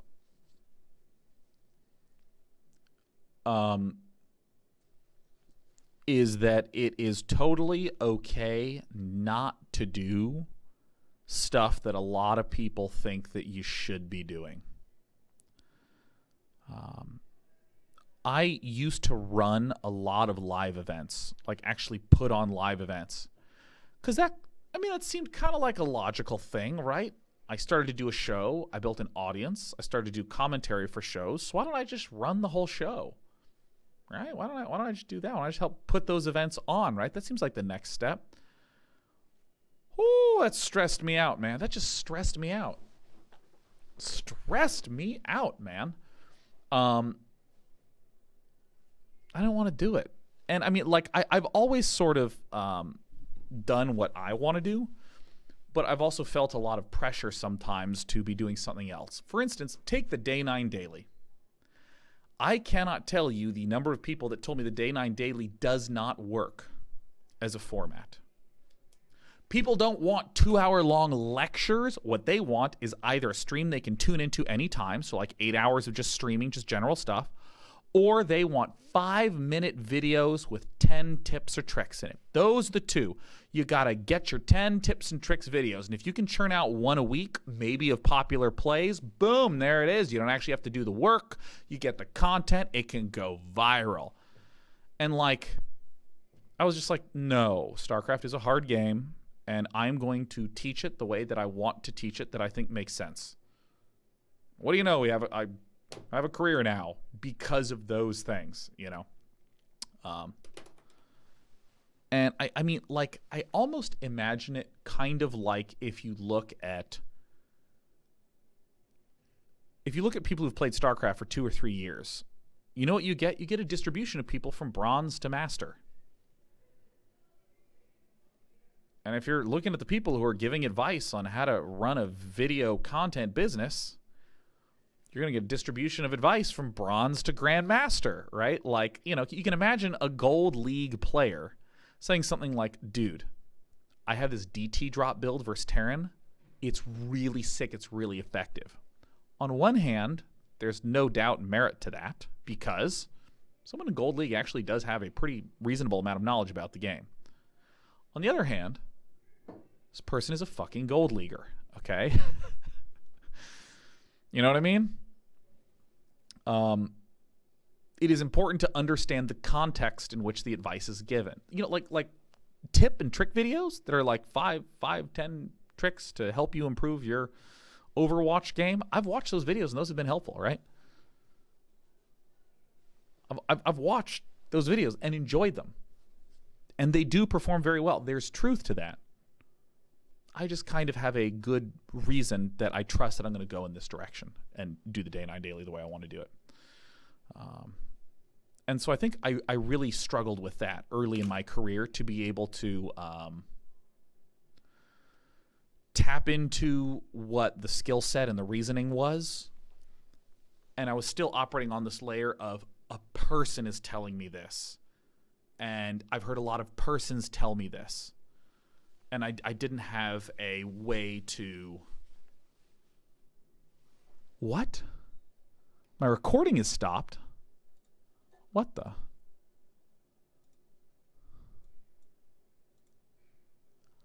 Are we still live?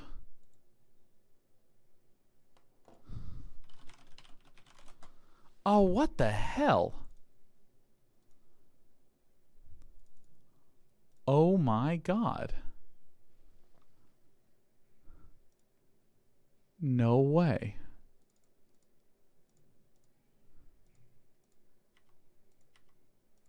Someone doesn't empty the recycle bin on this computer.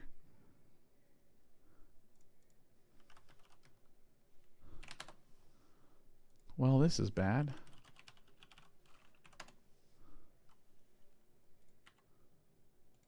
Yes, delete that. Not streaming at home. No, I'm at Twitch. Well, that's sad. Well, that's good because we're wrapping up in a little bit. The Twitch auto archive should be fine then. Plausibly. I'm probably going to have to play no music just to make sure that it doesn't accidentally get muted.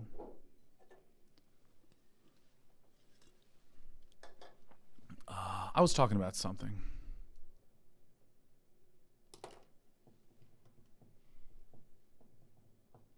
Oh yeah. Oh yeah. So I think that that's what I would tell young Day9, that, like, you know, there's a lot of advice that's floating around, and to be able to set your own direction and your own goal and understand that I think is really important, you know.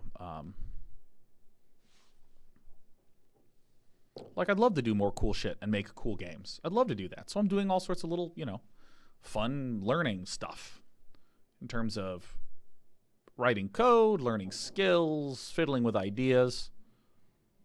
Yeah, great. I have a place that I want to go to. As opposed to just like, I feel like I'm supposed to do this, so I got to do this. I think it can be a lot harder to go along a more weird path, but I don't know. I'm sort of fine with that.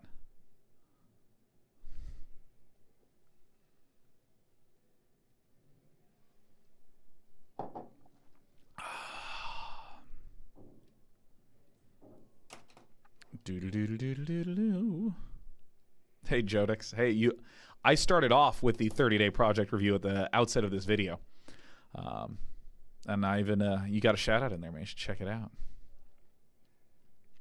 Pascal Favre says, Dana, I just wanted to thank you and chat before my gifted sub runs out. It's been a blast to be able to participate in, chat, and ask you questions. Hope you have an awesome break. Can't wait to keep watching on your back. Thank you.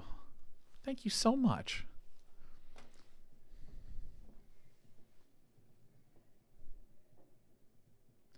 I love this question. Altruism 101 says, I'm applying to colleges right now, but I'm considering writing about video games. They've definitely had a huge impact on my life. How do I demonstrate that to colleges without sounding like I use them to slack off? I like to say that you want to have something external to you that demonstrates the thing that's going on internally with you. So, for instance, if I just say, I'm trying to learn about machine learning, I've learned a lot. Who fucking knows what Day9's done? But if I say, I want to learn about machine learning, look at all these cows getting milked in this really cool farmer AI I made, then people go, wow, he really did do a thing with that. So, I mean, if you want to write about games, then you want to be able to say games have inspired me so much that I did blank. You know what I mean?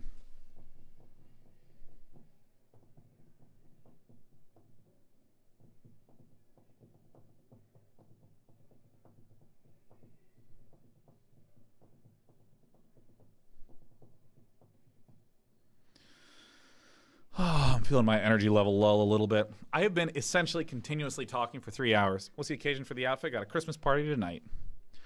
Free Look 1993 says, what album should I listen to tonight? You should listen to Lune Rouge by Toki Monsta. I'm going to type it in chat. Toki Monster. Loon Rouge. Just an extraordinarily nice album.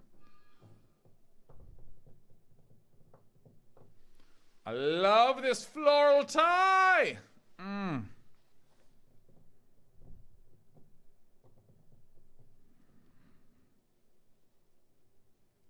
Oh, thank you, Terracon. Thank you so much, Terracon. Make sure you do lots of neck yoga over Christmas. Ah!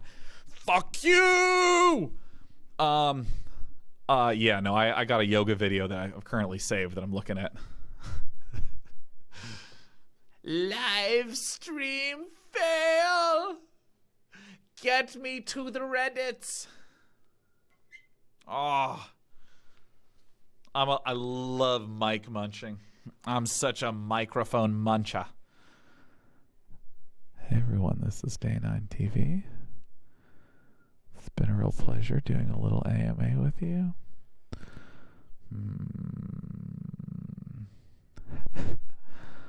Oh my god, my hair's really thinning out up there, isn't it?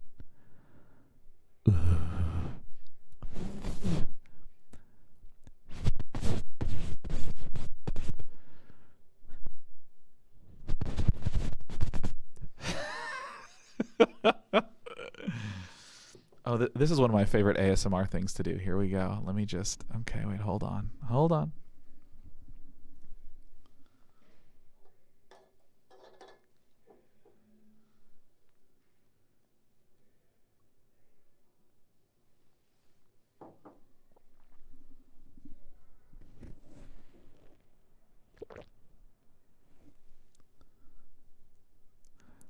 Did you hear it?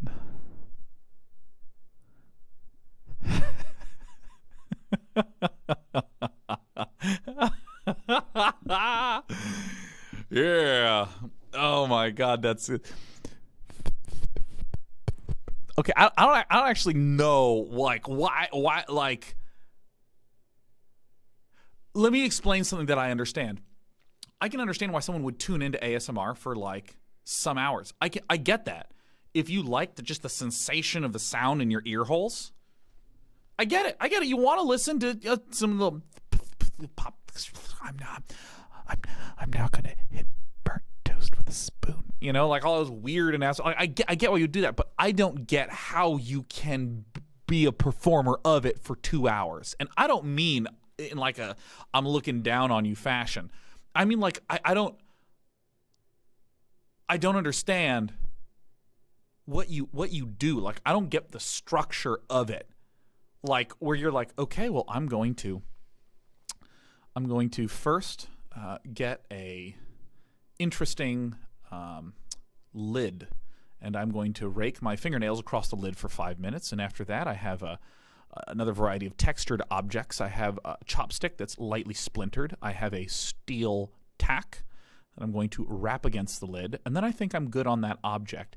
Now, I think that is going to hit it for the percussive. I need to have a slidey docket coming up for the 11:30 slot, so I'm going to have some slippery, slidey towels that I'm going to be rubbing against each other with various fluids that they've been soaked in. Like, what is the work that you do before that? Or do you just, like, show up and just...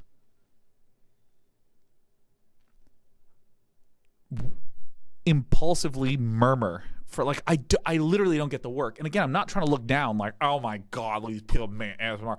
Like I don't know what you do. Like if you said, Sean, talk about StarCraft for 2 hours a day every day for 5 years, I'd be like, done, no problem, that's easy, I can do that.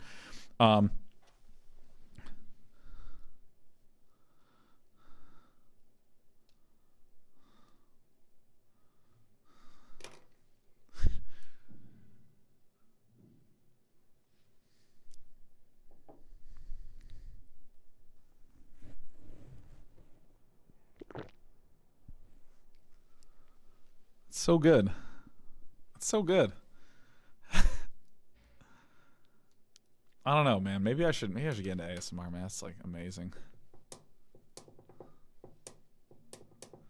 Brian2246 said, I'd watch a Day9 ASMR stream. I bet you would just be laughing for most of it.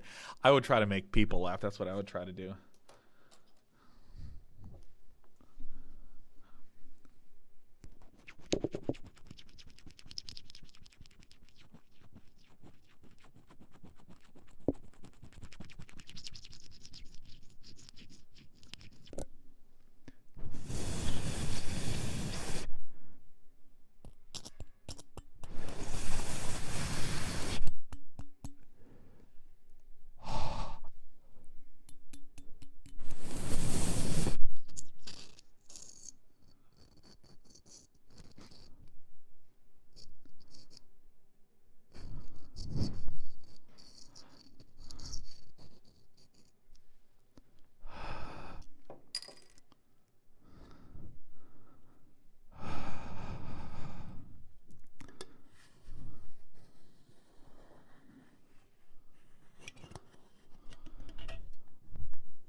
Oh my god, so fucking funny, man.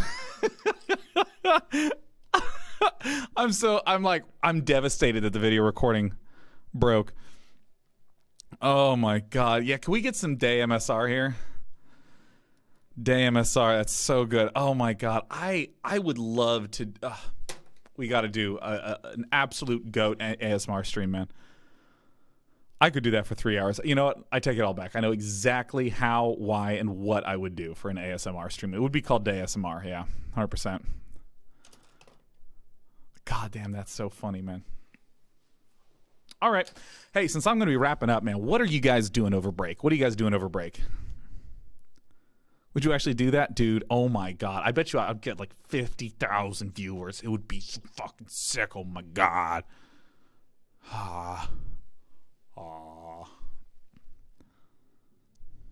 Yeah, no, I would do some ASMR goats. Here's a goat trying to tell a secret.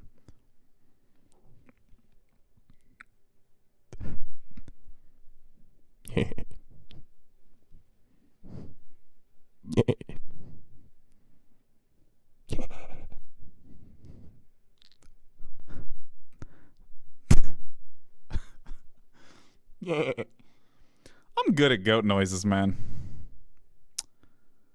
What do we got going on?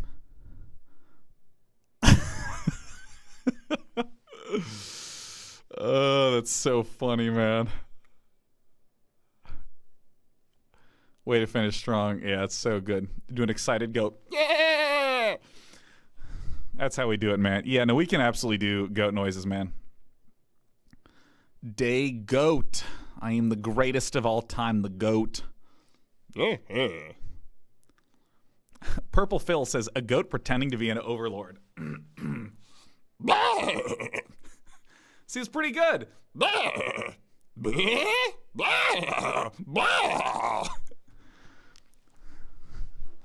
Yeah, no, I got you covered, man. You need a goat to make the sound? I'll make the sound as a goat, man. It's no problem. Do a gloating goat. Yeah. There you go, man. Any kind of goat you need. Oh, Applesauce is a goat who's having a rough breakup.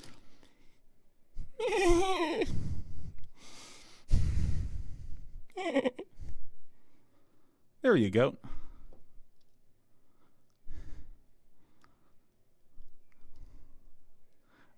Oh my god, Timmy the goat. Oh my god, that's right, the Timmy voice. Like, oh, I'm gonna play video games on a computer.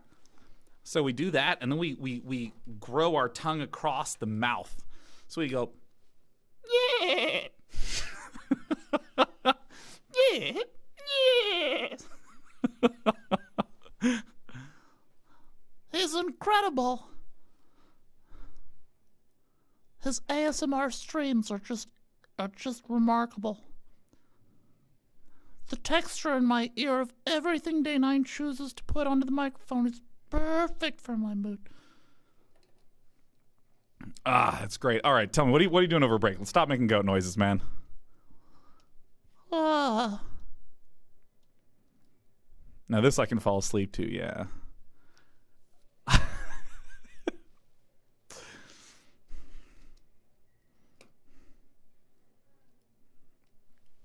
All right, Bill Gunn says taking the longest amount of time ever off work. Hell yeah, Bill Gunn.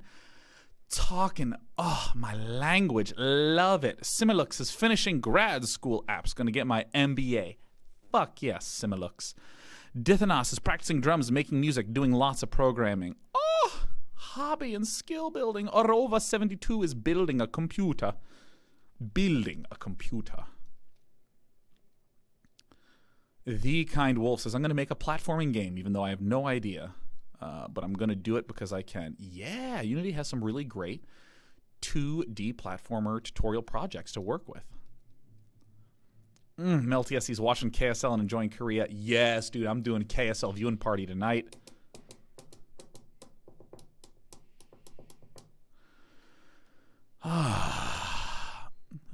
Friendly Spider says I'm going to hit Ancient in Dota, currently Legend. Beautiful. Joyce says, hopefully starting an SC2 arcade show. Yes, the arcade is so good.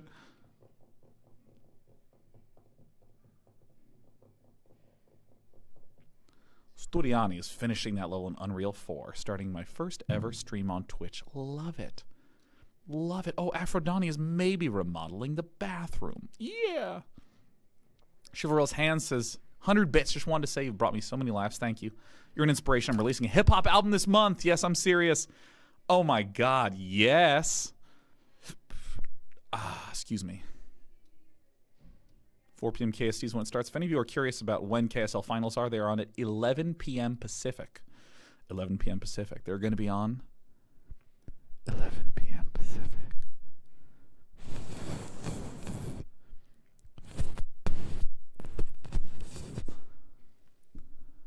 I think the letter F is the funniest letter to just say. It's so fun. It's so funny. Oh my God. C'est parfait. C'est parfait.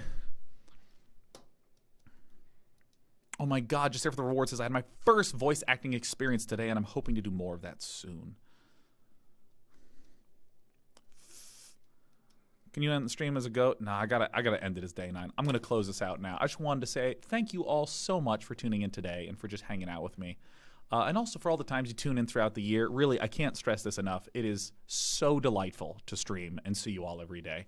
I think that there's often a view of a streamer as someone who kind of has their own life and their own thing going on, and then they emerge onto the stream, and then they exit back to that life where all stuff happens and the real ongoings occur.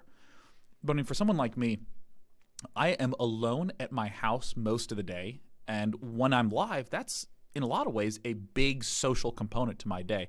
And all these regular names I see, all of you who I get to see in chat every day, just really helps me so much. Just have a sense of stability and comfort and happiness in my life. And I mean that so sincerely. That I mean, you really mean the world to me. And I just can't thank you enough for really just giving me this career. I mean, it's both wonderful as a career to do, but especially as something that just brings me a lot of fulfillment and joy. And so thank you, and I hope you have yourself a wonderful Christmas holiday. Whatever you do, don't work too hard. Eat some delicious food, and I hope you laugh way too much. Thanks for tuning in. Much love, everyone. See you next year.